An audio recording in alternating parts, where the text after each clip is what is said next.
Hi guys and welcome back to the channel Deepesh Yadav Education. Welcome to the Daily Hindu News and Editorial Analysis of 5th of April 2023. तो guys आज है तारीख 5 अप्रैल 2023 और है Wednesday. देखेंगे आज के द हिंदू कंप्लीट न्यूज़पेपर को एनालाइज करेंगे। बट लेक्चर में आगे बढ़ने से पहले अगर आप लोगों को इस लेक्चर का पीडीएफ चाहिए तो क्या करना है, सबसे पहले डाउनलोड करना है टेलीग्राम, देन उसके बाद जाके सर्च बॉक्स में टाइप करना Deepak Yadav education UPSC. As you can see guys आप लोग को ये वाला चैनल मिल जाएगा, इस पर क्लिक करना और जाकर इस चैनल को ज्वाइन कर लेना। ज्वाइन करने से फ़ायदा क्या होगा, यहाँ पर डेली बेसिस पर लेक्चर का पीडीएफ मिल जाता है, डेली करंट अफेयर के वीडियो का पीडीएफ मिल जाता है और डेली बेसिस पर बहुत सारे डिजिटल नोट्स मिल जाते हैं। नाउ बढ़ते हैं आगे बढ़ने से पहले हमेशा की तरह हम लोग अपने लेक्चर को एक मैप के क्वेश्चन के साथ स्टार्ट करेंगे। तो आज आप सभी लोग को मैप में जाकर देखना है फिनलैंड को। देखो बहुत ज़्यादा न्यूज़ में आ चुका है ये, इसको बहुत अच्छे से मैप में देखना है। क्योंकि अभी नाटो का ये 31st मेंबर भी बन चुका है, तो अच्छे से मैप में देखना। देन उसके बाद आकर नीचे कमेंट सेक्शन में टाइप करना, जिससे कि आप लोग इसको लंबे समय तक याद रख पाओगे। साथ ही साथ एक क्वेश्चन सॉल्व करेंगे जो कि यूपीएससी प्रीवियस ईयर साल 2021 के प्रीलिम्स में पूछा गया था। डेली बेसिस पर हम लोग यहाँ पर एक प्रीवियस ईयर क्वेश्चन को भी सॉल्व करते हैं। क्वेश्चन क्या बोलता है, which one of the following factors constitutes the best safe guard of liberty in a liberal democracy. देखो नीचे आपको 4 अलग अलग ऑप्शन दिए गए हैं। पूछा यह जाता है कि इन चारों में से कौन सा एक ऐसा फैक्टर है जो कि भारत में जो हमारी डेमोक्रेसी है, यानी कि जो लोकतंत्र है, उसमें हमारी लिबर्टी की सुरक्षा करता है। लिबर्टी मतलब स्वतंत्रता की सुरक्षा करता है। तो अगर मैं इस पूरे क्वेश्चन को हिंदी में ट्रांसलेट करूं तो क्या बनता है, निम्नलिखित कारकों में से कौन सा एक उदार लोकतंत्र में स्वतंत्रता की सुरक्षा का गठन करता है। तो यहाँ पे नीचे आपको 4 चीज़ें दी गई हैं, तो बताओ यहाँ पर कौन सा एक इंपॉर्टेंट फैक्टर है। पहला, a committed judiciary. Option number B, centralisation of powers. Option number C, elected government. या फिर option number D, separation of powers. तो इसका सही आंसर आप सभी को नीचे कमेंट सेक्शन में देना है।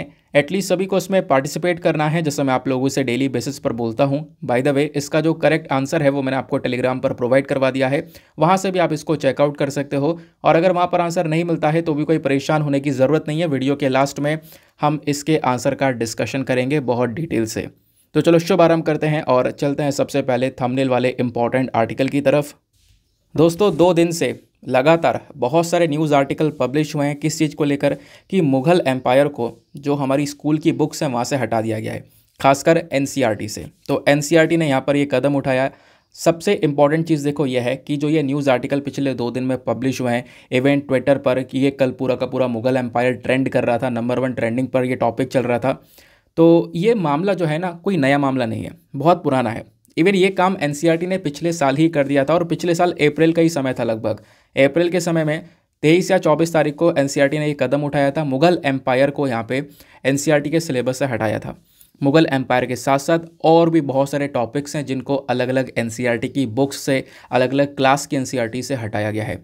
उसके पीछे का रीज़न क्या दिया है एनसीईआरटी ने, वो भी मैं आपको समझाऊंगा। लेकिन अभी आप सोच रहे होंगे कि आप ये कह रहे हो कि 1 साल पुराना टॉपिक है तो आज हम इसको क्यों कवर कर रहे हैं। आज इसलिए कवर कर रहे हैं क्योंकि रिसेंटली ये वापस से चर्चा में आया। चर्चा में इसलिए आया क्योंकि उत्तर प्रदेश की सरकार ने बोला है कि बिल्कुल हम इसी एनसीईआरटी सिलेबस को अपनाएंगे, इसी एनसीईआरटी सिलेबस को एक्सेप्ट करेंगे, यही एनसीईआरटी पढ़ाया जाएगा। इस वजह से यहाँ पर ये वापस से ट्रेंडिंग में आ चुका है। तो मैं आपको दिखा देता हूँ, लगभग पिछले 2 दिनों से इसकी चर्चा बहुत ज़्यादा हो रही है। इकोनॉमिक टाइम्स का आर्टिकल है, NCERT removes chapters on Mughal empire from class 12 history book. फिर उसके बाद ऐसे ही और भी बहुत सारे यहाँ पर न्यूज़ आर्टिकल लगातार पब्लिश हो रहे हैं। जैसा आप यहाँ पर देख पाओगे, Mughals now out of syllabus for class 12 CBSE UP boards. ऐसे यहाँ पर बहुत सारे और भी आर्टिकल पब्लिश हुए। जैसा आप यहाँ पर देख पाओगे, यूपी ने रिसेंटली यहाँ पर इस सिलेबस को एक्सेप्ट किया, उसी वजह से ये चर्चा में है। नाउ अब इस टॉपिक को थोड़ा विस्तार से कवर करते हैं। अब देखो क्या क्या मेंशन किया जा रहा है। NCERT, that is national council of educational research and training. Even यहाँ पर जो हमारे चैनल पर लोग जुड़े हुए हैं उनको तो पता है कि यहाँ एनसीईआरटी की बुक्स क्या है, उनकी वैल्यू क्या है। हालांकि हमें बचपन में ना पता हो कि यहाँ एनसीईआरटी क्या है, ऐसे हम लोगों ने पढ़ाई कर ली हो। लेकिन अब जब यूपीएससी की प्रिपरेशन कर रहे हैं तो एनसीईआरटी का इंपॉर्टेंस हर एक व्यक्ति को पता है कि यहाँ एनसीईआरटी कितनी रेलिवेंट है। बिल्कुल बेस जो है ना वो क्लियर करने के लिए सभी लोग सबसे पहले एनसीईआरटी कवर करते हैं, उसके बाद यहाँ पर एडवांस बुक्स पर जाते हैं। ठीक है। तो एनसीईआरटी में आपने ज्योग्राफी, हिस्ट्री, इकोनॉमी, ये सारी चीज़ें कवर करनी होती है। तो जब हम लोग बात करते हैं हिस्ट्री की, तो क्लास 6 से लेकर 12 तक आप हिस्ट्री पढ़ते होंगे। तो एनसीईआरटी में जो खासकर क्लास 12 वाली हिस्ट्री बुक है ना, यहाँ से जो मुगल एम्पायर का चैप्टर है, क्योंकि बहुत डिटेल से मुगल एम्पायर को कवर किया गया है, मुगल एम्पायर के ऊपर स्पेशली बहुत जोर दिया गया है, क्योंकि उस समय पर बहुत सारी अलग अलग जगह पर भी आप देखोगे इंडिया में, जैसे नॉर्थ ईस्टर्न रीजन में और भी अलग अलग जगह पर अलग अलग जो एम्पायर्स है वो खड़े हो चुके थे। बट मुगल एम्पायर के ऊपर स्पेशली बहुत ज़्यादा फोकस दिया गया और क्लास 12 की हिस्ट्री बुक के अंदर में पूरे के पूरे यहाँ पर कुछ चैप्टर्स जो हैं वो डेडिकेट कर दिए गए हैं। जैसे क्लास 12 की जब हिस्ट्री बुक एनसीईआरटी की ओपन करोगे ना, तो वहाँ पे एक चैप्टर है किंग्स एंड क्रॉनिकल्स करके, दूसरा चैप्टर है मुगल कोर्ट्स करके। तो इन दोनों ही चैप्टर्स को हटा दिया गया है, यानी 16th और 17th सेंचुरी का जो ये पूरा टाइम पीरियड था, उन्हीं टाइम पीरियड को इन बुक्स में कवर किया गया, उनको रिमूव कर दिया गया है। ठीक है। अब मैंने जैसे बोला कि केवल यहाँ पर मुगल एम्पायर को नहीं हटाया गया, उसके अलावा काफ़ी सारी चीज़ों को और हटाया गया। जैसे सिमिलरली अगर आप एनसीईआरटी देखोगे तो वहाँ से, जैसे हिंदी की एनसीईआरटीज़ हैं, तो वहाँ से कुछ जो पोएम्स हैं, है ना, पैराग्राफ्स हैं, उन सबको भी यहाँ पे हटाया गया। और बोला ये जा रहा है कि जो भी चीज़ें हटा दी गई हैं ना, ये इसी साल से इम्प्लीमेंट हो जाएंगी, यानी कि ये सिलेबस इसी साल से 2023-24 से लागू हो जाएगा। यही चीज़ इसी साल से पढ़ाई जाएंगी, कोई यहाँ पर डिले नहीं होगा, कोई यहाँ पर वेट नहीं करना है। ठीक है। और इन चीज़ों के अलावा भी जो आपकी 12th क्लास की सिविक्स की किताबें हैं, वहाँ से भी 2 चैप्टर हटाए गए। कौन कौन से? American hegemony in world politics, दूसरा chapter the cold war era. और ये टॉपिक मैं आपको बहुत पहले ही पढ़ा चुका हूँ, पिछले साल इसके बारे में आपको बता चुका था। इवन पिछले साल भी हम लोगों ने ऐसा ही कुछ थंबनेल लगाया था, है ना, कोल्ड वॉर का थंबनेल लगाया था, आपको याद होगा। तो जो कोल्ड वॉर एरा है ना, ये भी बेसिकली हटा दिया गया है इस एनसीईआरटी की किताब से। और इनके अलावा और भी बहुत सारे चैप्टर्स हटाए गए। मैं एक एक करके बताता रहूँगा तो बहुत लंबा हो जाएगा, आपको एक आइडिया लग गया होगा। लेकिन जो कंट्रोवर्सी हो रही है वो बेसिकली मुगल एम्पायर को हटाने की वजह से हो रही है कि मुगल एम्पायर को क्यों हटाया गया। तो इसके रिस्पॉन्स में एनसीईआरटी क्या बोलता है? एनसीईआरटी बोलता है, देखो बहुत सारी चीज़ें ऐसी हैं एनसीईआरटीज़ में जो कि ओवरलैप कर रही हैं। ओवरलैप मतलब सिमिलर कंटेंट है, यानी कि कुछ ऐसी चीज़ें हैं जो कि क्लास 6 में हैं, वही सिमिलर चीज़ें क्लास 8 में हैं, वही सिमिलर चीज़ें क्लास 12 में, मतलब एक जैसी चीज़ें चल रही हैं। तो हम क्या कर रहे हैं, सिलेबस को कम से कम कर रहे हैं, क्योंकि आपको पता है जो न्यू एजुकेशन पॉलिसी है हमारी, तो उसके अकॉर्डिंग भी क्या बोला गया है कि जो सिलेबस उसको कम से कम करना है, सिलेबस को थोड़ा लॉजिकल बनाना है, साथ ही साथ में कम से कम करना है, 30% सिलेबस को रिड्यूस करना होगा। तो एनसीईआरटी ने छाटा पीटा कि भैया कहाँ कहाँ से कम कर सकते हैं, और यहाँ से उन्होंने इन चीज़ों को कम किया। ठीक है। और उनका कहना यह है कि हमें सिलेबस कम करना था, तो हमने ये चीज़ देखी काफ़ी सारा कंटेंट जो है ओवरलैप कर रहा है, यानी कि कुछ जो बच्चे हैं वो छोटी क्लास में पढ़ रहे हैं, वो दोबारा से बड़ी क्लास में जाके फिर पढ़ेंगे, या फिर यहाँ पे आप कह सकते हो कुछ कंटेंट ऐसा है जो कि हर क्लास में रिपीट हो रहा है, तो उनको हम लोगों ने एक ही जगह पर एडजस्ट कर दिया है, ऐसा यहाँ पर इनके थ्रू मेंशन किया गया। अब एक और बात निकल कर आती है, बोला ये भी जा रहा है क्लास 10th की भी कुछ एनसीईआरटी बुक्स हैं, उसमें यहाँ पे कुछ चैप्टर हैं, सेंट्रल इस्लामिक लैंड्स करके, आपको क्लैश ऑफ कल्चर्स, इस प्रकार के कुछ चैप्टर्स आपको देखने को मिलेंगे। इवन इंडस्ट्रियल रिवॉल्यूशन, इसको भी यहाँ पे अभी हटा दिया गया है। ये 11th की टेक्स्ट बुक में है। ठीक है। 11th की जो टेक्स्ट बुक है वर्ल्ड हिस्ट्री की, उसमें ये चैप्टर्स हैं, तो उनको भी हटा दिया गया है। बोला यह गया है कि देखो उस समय पर और भी एम्पायर्स खड़े हुए अलग अलग जगह पर, जैसे अहोम एम्पायर आपने देखा था, अहोम एम्पायर एक बिगेस्ट एम्पायर देखने को मिला। उसके अलावा और भी हमारे कंट्री के अंदर में डिफरेंट पार्ट्स में एम्पायर एस्टेब्लिश हुए, बट उन एम्पायर को छोड़कर एक ही एम्पायर के ऊपर एक स्पेशल सा फोकस जो है यहाँ पर दिया गया है। अब होता क्या है, इसको लेकर एक कंट्रोवर्सी क्रिएट हुई। लोगों का कहना यहाँ पर यह है कि जो पूरा का पूरा मामला है ना, ये जो इशू है ये पॉलिटिकल इशू कर दिया गया है।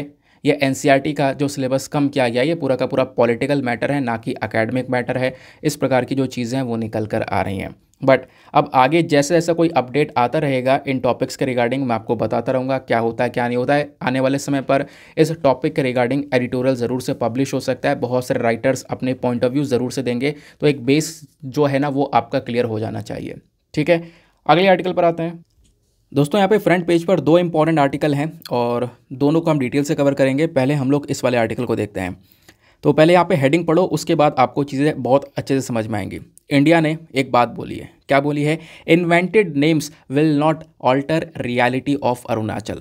अब आप थोड़ा बहुत समझ रहे होंगे। ये वैसे आर्टिकल कल भी पब्लिश हुआ था, कल मैं डिस्कस नहीं कर पाया था। ठीक है। मैंने हालांकि हाईलाइट किया था, वो छोटा सा ब्लॉक में पब्लिश हुआ था, इस चक्कर में उसको डिस्कस नहीं कर पाया क्योंकि ध्यान नहीं रहा। कोई बात नहीं, आज फिर से पब्लिश हुआ है, आज हम प्रॉपर नोट्स के साथ में इसको डिस्कस करेंगे। हुआ ये कि आज से 2-3 दिन पहले चाइना की साइड से एक स्टेटमेंट आता है चाइना ने अरुणाचल प्रदेश के अंदर में 11 अलग अलग जगहों के जो नाम है ना, वो अपनी साइड से नए नाम रख दिए हैं। यानी चाइनीज़ इन्फ्लुएंस जो नाम है वो रख दिए हैं, अपनी साइड से 11 जगहों के नाम रख दिए गए। तो आप भी सोचोगे अरुणाचल प्रदेश में चाइना का क्या लेने देना। देखो, चाइना ये बोलता है कि अरुणाचल प्रदेश चाइना का हिस्सा है। चाइना इस चीज़ को लंबे समय से क्लेम करता हुआ आया है कि अरुणाचल प्रदेश चाइना की टेरिटरी है। ठीक है, इवन यहाँ पर मतलब यह है कि आपको पता होगा तिब्बत वाला रीजन जो है ना, तिब्बत के साथ में इंडिया बॉर्डर शेयर करता है। जो अरुणाचल प्रदेश का बॉर्डर शेयर होता है चाइना के साथ में, वो स्पेशली तिब्बत है। तिब्बत जिसको चाइना ऑलरेडी कब्जा चुका है। चाइना बोलता है कि अरुणाचल प्रदेश तिब्बत का ही हिस्सा हुआ करता था, इस वजह से ये रीजन हमें मिलना चाहिए। अरुणाचल प्रदेश को क्लेम करता है और बार बार ये अपनी वही हरकतें जो पहले से दिखाता हुआ आया है वही दिखाने स्टार्ट कर देता है। ये कुछ जगहों के नाम बदलना स्टार्ट कर देता है कि इस पहाड़ का नाम बदल के ये रख दिया, इस नदी का नाम बदल के ये रख दिया, इस गांव का नाम बदल के ये रख दिया, है ना, चाइनीज़ नेम रख दिए, ताकि चाइना दिखाए कि हाँ हमारा इन्फ्लुएंस जो है इस एरिया में काफ़ी ज़्यादा है। तो अभी रिसेंटली यही हुआ कि चाइना की साइड से यहाँ पर कह सकते हो 11 जगह के जो नाम हैं वो बदल कर रखे गए अरुणाचल प्रदेश में। अब ये बात इंडिया को पता चलती है कल के दिन। इंडिया यहाँ पर चाइना के इस रीनेमिंग वाले कॉन्सेप्ट को पूरी तरह से रिजेक्ट करता है। इंडिया बोलता है आपको नाम बदलने हैं, बदलते रहो, नए नए नाम रखने हैं, इन्वेंट करने हैं, करते रहो, इससे कोई असर नहीं पड़ने वाला। अरुणाचल प्रदेश भारत का हिस्सा था और अभी भी है और आगे भी रहेगा। ये बात यहाँ पर इंडिया की साइड से मेंशन कर दी गई है। दोस्तों, मैं आपको पहली बात ये बता दूं, ऐसा नहीं है कि ये पहली बार हो रहा है, पहली बार यहाँ पर इसने कोई नाम बदले हैं। पहले भी चाइना जो है कई बार नाम बदल चुका है। ऐसे इंसिडेंसेस 2 बार और देख चुके हम। जैसे साल 2017 में चाइना की जो मिनिस्ट्री ऑफ सिविल एविएशन है, इन्होंने यहाँ पर इसी प्रकार की एक लिस्ट जारी की थी जहाँ पर 6 जगह के नाम बदले थे। और फिर उसके बाद में 2021 में भी चाइना ने 15 जगह के नाम बदल दिए थे। तो चाइना ये काम लंबे समय से करता हुआ आ रहा है। फिर उसके बाद में आप देखोगे इंडिया और चाइना के बीच में बॉर्डर जो इशू है वो लंबे समय से बना हुई है। पूरे बॉर्डर पर आपको चाइना के साथ में विवाद देखने को मिलेगा। रीज़न क्या है कि चाइना इंडिया की टेरिटरी में घुस कर अपने ही मतलब हमारे इंडिया की जो एरिया है उसको खुद का एरिया बताकर उस एरिया को क्लेम करने लगता है। तो इस चक्कर में काफ़ी सारे जो इश्यूज़ है वो होने लगते हैं। और रिसेंटली आपको पता होगा भूटान भी यहाँ पर शामिल हो चुका है। अभी मैं वो वाले आर्टिकल पर आऊँगा, बराबर में आर्टिकल है, यहाँ पर मैं आपको सारी चीज़ें बताऊँगा। ठीक है, तो अभी ये इशू आपको समझ में आया कि एग्जैक्टली क्या हो रहा है। लेकिन कुछ और चीज़ें भी हैं जो कि आपको पता होनी चाहिए। इवन आपको पता होनी चाहिए कि अरुणाचल प्रदेश, चाइना और इंडिया की हिस्ट्री क्या है। शिमला एग्रीमेंट क्या था, है ना, जिसके बेसिस पर यहाँ पे अरुणाचल प्रदेश निकला था, जो तिब्बत से डिवाइड हुआ था। तो ये चीज़ें आपको पता होनी चाहिए। वो हम लोग यहाँ पे कह सकते हो एक जो स्टैटिक पॉइंट है उसके माध्यम से समझेंगे। प्रीलिम्स और मीन्स दोनों के लिए रेलिवेंट हो सकता है। खबर क्या है वो हम समझ चुके हैं कि चाइना की सरकार ने अभी 11 अलग अलग जगह के जो नाम हैं अरुणाचल प्रदेश में वो बदल दिए हैं। अपनी साइड से कुछ भी जो नाम है वो चाइना ने रख दिए हैं, वो हमारे लिए खैर मैटर नहीं करते हैं। अब ऐसा इंसिडेंस 2017 में भी देखने को मिला था, फिर दिसंबर 2021 में भी देखने को मिला था। ठीक है, अब हम समझेंगे कि आखिरकार इंडिया और चाइना के बॉर्डर में इशू क्या है, आखिरकार क्या क्या विवाद आपको देखने को मिलेंगे। पहले एक मैप को देखो। इस वाले मैप को आप देख सकते हो, इधर इंडिया है और इधर आपको यहाँ पर पीछे चाइना नज़र आएगा। अब इनके बीच में बॉर्डर पर कहाँ कहाँ पर विवाद है। ऊपर अक्साई चीन वाला रीजन, अक्साई चीन वाला रीजन वैसे तो ये भारत का हिस्सा है, लेकिन चाइना इस वाले हिस्से को क्लेम करता है। ऐसे यहाँ पर अरुणाचल प्रदेश यहाँ पर है ये। अब इसको भी चाइना क्लेम करता है। चाइना बोलता है ये रीजन भी हमारा है। चाइना ये बोलता है कि अरुणाचल प्रदेश तिब्बत का हिस्सा हुआ करता था। अब आप कहोगे तिब्बत कहाँ है, तो तिब्बत यही वाला रीजन है, तिब्बत जिसको चाइना ने कब्जा लिया। चाइना पहले छोटा सा कंट्री हुआ करता था, इसने यही हरकत की है, अलग अलग टेरिटरीज़ को कब्जा कर अपने कंट्री का जो लैंड मास है उसको बहुत ज़्यादा बड़ा कर लिया है। ठीक है, नहीं तो फिर ये अलग से एक देश है तिब्बत, इसको यहाँ पर चाइना ने कंट्रोल किया। उसके बाद में ये हमारे बॉर्डर तक फैलाया। ठीक है, तो चाइना बोलता है कि अरुणाचल प्रदेश एक समय पर तिब्बत का ही हिस्सा था, तो अब तिब्बत चाइना के अंडर में है, तो ये अरुणाचल प्रदेश का हिस्सा चाइना को मिलना चाहिए। ये बात यहाँ पर चाइना की साइड से मेंशन की जाती है। ठीक है, तो बॉर्डर को लेकर जो इशू है, एक छोटा सा रीजन यहाँ पर है, यहाँ पर है और यहाँ पर है, ये 3 जगह पर देखने को मिलता है। इसी को हम लोग लाइन ऑफ एक्चुअल कंट्रोल के नाम से जानते हैं। इवन यहाँ पर जो आपको ये लाइन दिख रही है ना, इसको हम लोग मैकमोहन लाइन के नाम से भी जानते हैं। तो पहली चीज़ तो आपको मैकमोहन लाइन के बारे में ज़रूर से पता होना चाहिए। अच्छा, अभी थोड़े दिनों पहले हमने डोकलाम वाला इशू पढ़ा था, डोकलाम भी यहीं पर आपको देखने को मिल जाता है। मैं आपको समझाऊंगा उसके बारे में अभी आगे नेक्स्ट आर्टिकल में। सवाल यह है कि मैकमोहन लाइन कहाँ है, तो मैकमोहन लाइन आपको ये देखने को मिलेगी। जैसे ये अरुणाचल प्रदेश है ना, ये इंडिया का हिस्सा है। और इधर ये जो लाइन मैं अभी ड्रॉ कर रहा हूँ यही है मैकमोहन लाइन, इसको क्या बोलते हैं, मैकमोहन लाइन। यहाँ पर लेबलिंग भी की गई है, ठीक है। मैकमोहन लाइन के ऊपर जोर क्यों दिया जा रहा है मैं भी आपको आगे समझाता हूँ। तो जो हमारे इंडिया चाइना के बॉर्डर विवाद हैं, इसमें जो ईस्टर्न सेक्टर पर यानी कि अरुणाचल प्रदेश की साइड से जो विवाद है ना, वो बेसिकली मैकमोहन लाइन को लेकर ही है, ठीक है। होता यह है कि इंडिया और तिब्बत, क्योंकि 1913 से लेकर 1914 के बीच में उस समय पर तिब्बत एक अलग से देश हुआ करता था। 1913 से 1914 की बात कर रहा हूँ। तो इस एक साल के टाइम पीरियड में इंडिया और तिब्बत दोनों शिमला के अंदर बैठकर मीटिंग करते हैं, ठीक है। शिमला कॉन्फ्रेंस के नाम से यहाँ पर वो मीटिंग जानी जाती है। और मीटिंग करने के बाद में ये तिब्बत और इंडिया के बीच में बाउंड्री को डिफाइन करते हैं, बाउंड्री को सेटल कर लेते हैं।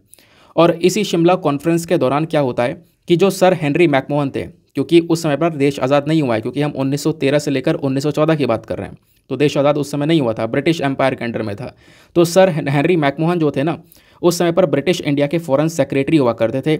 इन्होंने यहाँ पर तिब्बत के साथ में शिमला कॉन्फ्रेंस किया और शिमला कॉन्फ्रेंस करते हुए एक बॉर्डर ड्रॉ कर दिया लगभग 890 किलोमीटर का, 890 किलोमीटर का एक लाइन बना दी जिसको मैकमोहन लाइन के नाम से जाना गया। तो ये ब्रिटिश इंडिया और तिब्बत को यहाँ पर बांटने वाली लाइन थी 890 किलोमीटर की, ठीक है।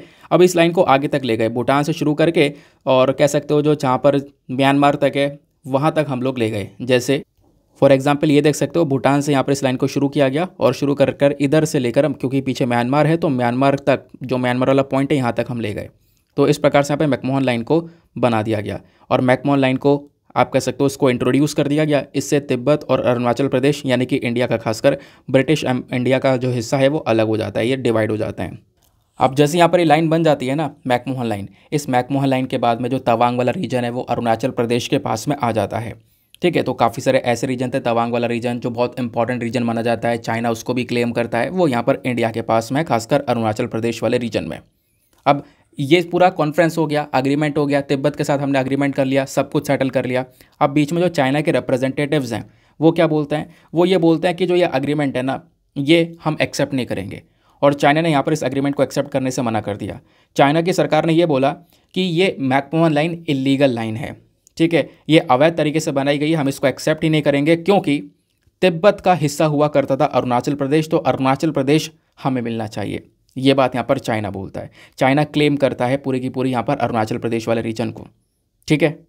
अब चाइना किस बेसिस पर क्लेम कर रहा है, इसके पीछे कोई एविडेंस है? तो देखो चाइना ये बोलता है कि अगर आप इतिहास उठाकर देखो तो तवांग और ल्हासा दोनों का एक बहुत बड़ा कनेक्शन है। दोनों में यहाँ पर आप कह सकते हो मोनेस्ट्रीज़ देखने को मिल जाती हैं, यानी कि दोनों में मठ आपको देखने को मिल जाएंगे जो बुद्धिज़्म से रिलेटेड हैं। अगर मैं आपको बताऊँ इसके बारे में थोड़ा सा, तो यहाँ पर चाइना बौद्ध मठ के बारे में बात कर रहा है जो बुद्धिज़्म से रिलेटेड है। ल्हासा कहाँ पर है? ल्हासा बेसिकली तिब्बत वाले रीजन में देखने को मिलेगा, तवांग इंडिया वाले रीजन में।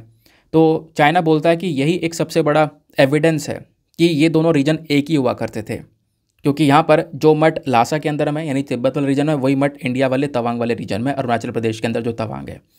तो ये इस बेसिस पर यहाँ पर चाइना बार बार क्लेम करता रहता है।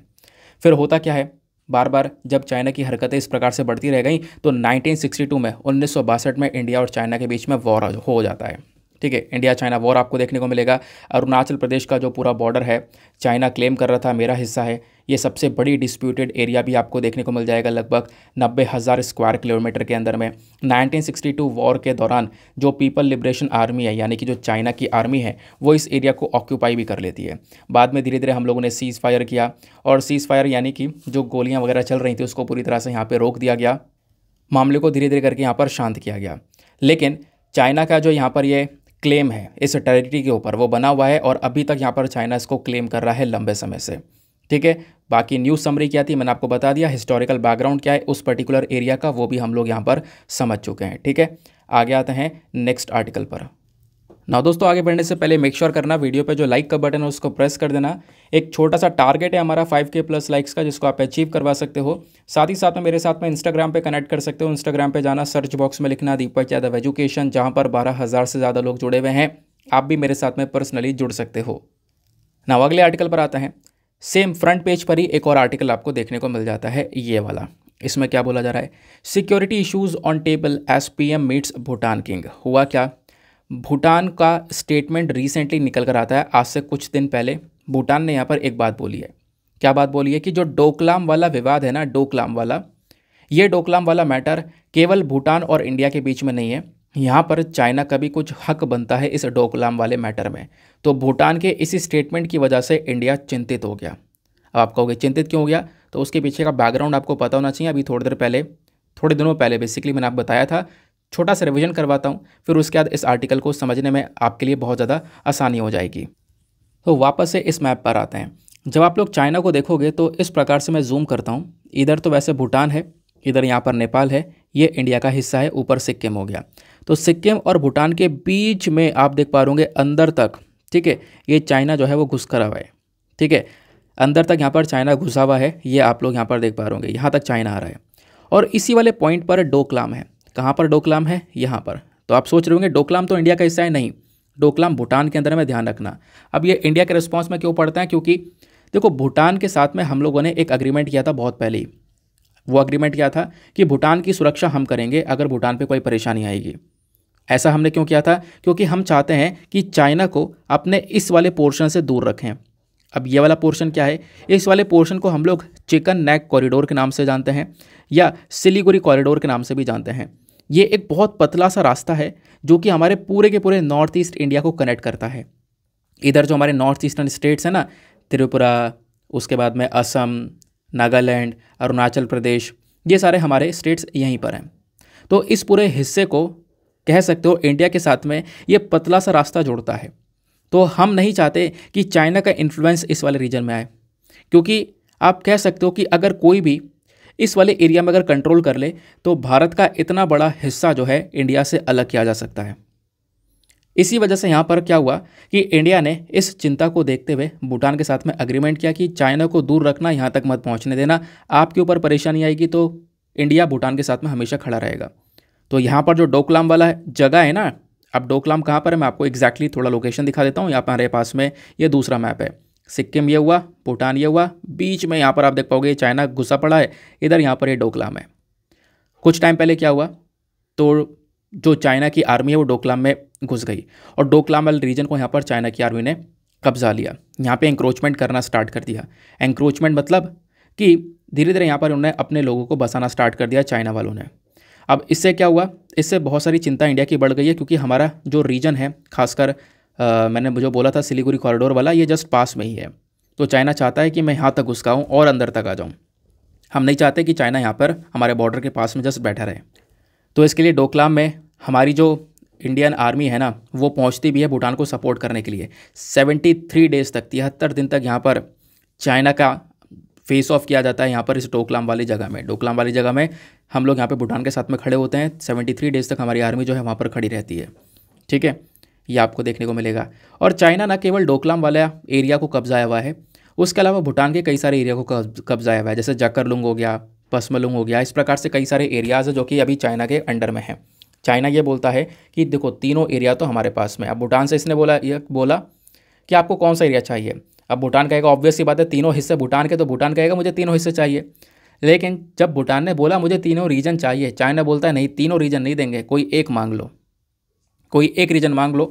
अब भूटान के लिए ये दोनों भी इंपॉर्टेंट है और ये वाला भी इंपॉर्टेंट है, भूटान कौन से वाले रीजन को मांगे।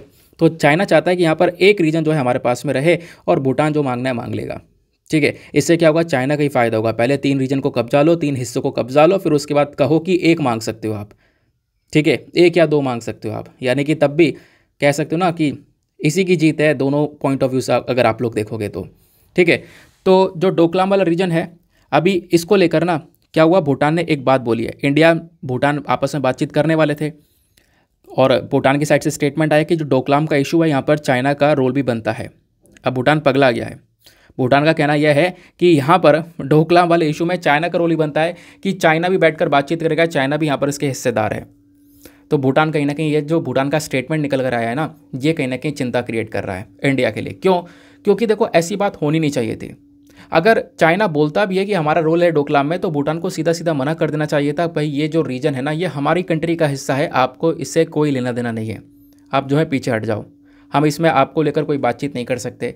लेकिन भूटान का ही स्टेटमेंट आ गया कि हम इंडिया के साथ में डोकलाम विवाद पर बात तो करेंगे, लेकिन चाइना का इन्वॉल्वमेंट भी रहेगा, चाइना भी यहाँ पर भागीदार है। तो कहीं ना कहीं यहाँ पर ये जो स्टेटमेंट है, ये थोड़ा सा, ये जो कमेंट आया है ये गड़बड़ा गया। तो उसी टॉपिक के ऊपर अभी डिस्कशन हुआ है, इधर देख पाओगे भूटान के किंग और हमारे पीएम मोदी के बीच में।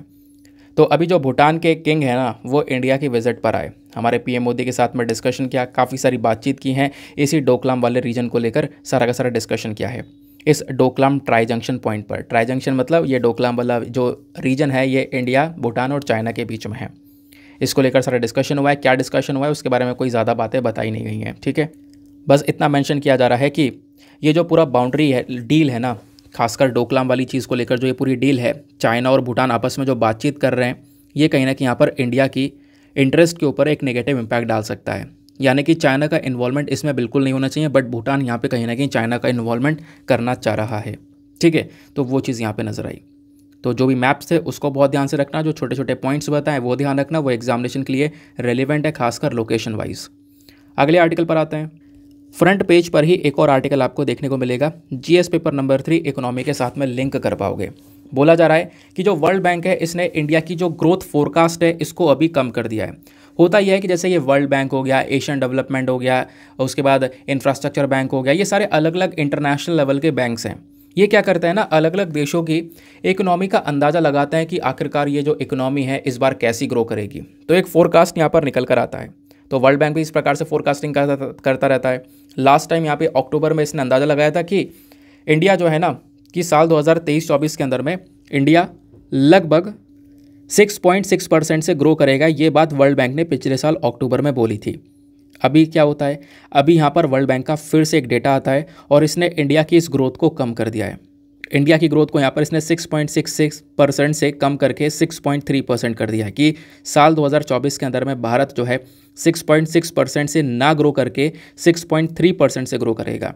इसी वजह से हेडिंग में लिखा गया है World Bank lowers India's growth forecast to 6.3%, ठीक है। अब वर्ल्ड बैंक ऐसा क्यों कह रहा है? देखो, वर्ल्ड बैंक का कहना यहाँ पर यह है कि हम देख पा रहे हैं दुनिया भर में जो ग्रोथ है वो स्लो हो चुकी है, और ऐसे इंडिया के साथ में भी है। ग्रोथ जो है इंडिया की काफ़ी स्लो हो चुकी है, कंजम्पशन काफ़ी ज़्यादा वीकर है, प्लस सरकार ने बहुत सारे जो फिस्कल एक्सपेंडिचर्स हैं, जो खर्चे हैं, उसके ऊपर कह सकते हो बहुत सारे रिस्ट्रिक्शंस अभी के समय पर लगा दी हैं। तो वर्ल्ड बैंक ने ये सारी बातें अपनी रिपोर्ट में मेंशन करते हुए इंडिया की जो ग्रोथ फोरकास्ट है, यानी कि जो ये अंदाज़ा लगाते हैं कि इस साल कितने प्रतिशत से इकोनॉमी ग्रो करेगी, वो परसेंट यहाँ पे कम कर दिया गया। 6.6% से कम करके 6.3% कर दिया गया। अब ऐसे आर्टिकल ना पब्लिश होते रहते हैं, 3-4 महीने बाद इसको थोड़ा इंप्रूवमेंट दिखेगा तो बढ़ा भी सकता है, कम भी कर सकता है, ऐसे पब्लिश होते रहते हैं। तो आपको ये जो परसेंट है कभी भी ध्यान रखने की ज़रूरत नहीं है, ना एग्जामिनेशन में पूछा जाता है। तो एग्जामिनेशन में यहाँ पे क्या पूछा जाएगा, केवल और केवल एक पॉइंट है वर्ल्ड बैंक। हम वर्ल्ड बैंक के बारे में कई बार डिस्कशन कर चुके हैं, लेकिन आज आपका रिवीजन हो जाएगा। रिवीजन करना भी इंपॉर्टेंट होता है। लगभग 15-16 दिन से ज़्यादा हो चुका है, या कह सकते हो महीने भर से ज़्यादा हो चुका है वर्ल्ड बैंक के बारे में पढ़े हुए। आज फिर से हम पढ़ेंगे वर्ल्ड बैंक एग्जैक्टली क्या है, कैसे बना है, ठीक है। जब जब मैंने आपको वर्ल्ड बैंक के बारे में पढ़ाया है तब तब आपको याद होगा मैंने ये वाला पिक्चर दिखाया है, क्योंकि ये एक बेस्ट पिक्चर है। आप में से कई सारे लोग यहाँ पर इसको अपने पास में रख चुके हो, PDF से डाउनलोड कर लेना, ठीक है। तो वर्ल्ड बैंक का जो हेडक्वार्टर है ना, वो कहाँ पर है, वो है वाशिंगटन DC के अंदर में, USA में। इस प्रकार से आपको यहाँ पे हेडक्वार्टर देखने को मिलेगा। वर्ल्ड बैंक कैसे बना, एक कॉन्फ्रेंस चल रही थी, एक मीटिंग चल रही थी, जिसको हम लोग ब्रेटन वुड्स कॉन्फ्रेंस के नाम से जानते हैं। ये मीटिंग हो रही थी जुलाई 1944 के समय में। कहाँ पर, ब्रेटन वुड्स के अंदर में ही, USA के न्यू हैम्पशायर में। तो वो जो मीटिंग चल रही थी, उसी मीटिंग के दौरान 2 बड़े बड़े इंपॉर्टेंट ऑर्गेनाइजेशन का गठन होता है। इस मीटिंग के दौरान 2 बॉडीज़ बनाई जाती हैं। एक का नाम था international bank for reconstruction and development, दूसरे का नाम था इंटरनेशनल मॉनेटरी फंड, ठीक है। तो IMF और IBRD, ये 2 बॉडीज़ यहाँ पर इस कॉन्फ्रेंस के माध्यम से बन जाती हैं। अब धीरे धीरे जैसे जैसे साल बीतते हैं ना, तो साल बीतते रहते हैं। अब जो ये IBRD बॉडी थी, यानी कि international bank for reconstruction and development वाली जो बॉडी थी, इसको ही यहाँ पे वर्ल्ड बैंक ग्रुप के अंदर बदल दिया जाता है। अभी वर्ल्ड बैंक बना नहीं है, अभी वर्ल्ड बैंक ग्रुप बना है, ठीक है। फिर बोला गया कि अगर वर्ल्ड बैंक का हिस्सा किसी भी देश को बनना है तो पहले उसको इंटरनेशनल मॉनेटरी फंड का हिस्सा बनना होगा, उसके बाद वो वर्ल्ड बैंक का मेंबर बन पाएगा। लेकिन ध्यान रखना, अभी क्या होता है, धीरे धीरे कुछ साल बाद IBRD वर्ल्ड बैंक ग्रुप के अंदर तब्दील हो जाता है। अब जो वर्ल्ड बैंक ग्रुप होता है ना, इस ग्रुप में बेसिकली 5 अलग अलग ऑर्गेनाइजेशंस होते हैं। उन ऑर्गेनाइजेशंस के नाम देख पाओगे, IBRD, IDA, IFC, ICSID, MIGA। इस प्रकार से यहाँ पर 5 अलग अलग बॉडीज़ बन जाती हैं वर्ल्ड बैंक के अंदर में। तो अभी वर्ल्ड बैंक नहीं बना, नहीं तो वर्ल्ड बैंक कैसे बना? तो ये जो 5 अलग अलग ग्रुप्स बनाए गए थे ना, इन ग्रुप्स में जो स्टार्टिंग के 2 ग्रुप्स हैं ऊपर वाले, IBRD यानी international bank for reconstruction and development, और IDA that is international development association, ये 2 बॉडीज़ जो है ना, ये मिलकर आपस में वर्ल्ड बैंक को बनाती हैं।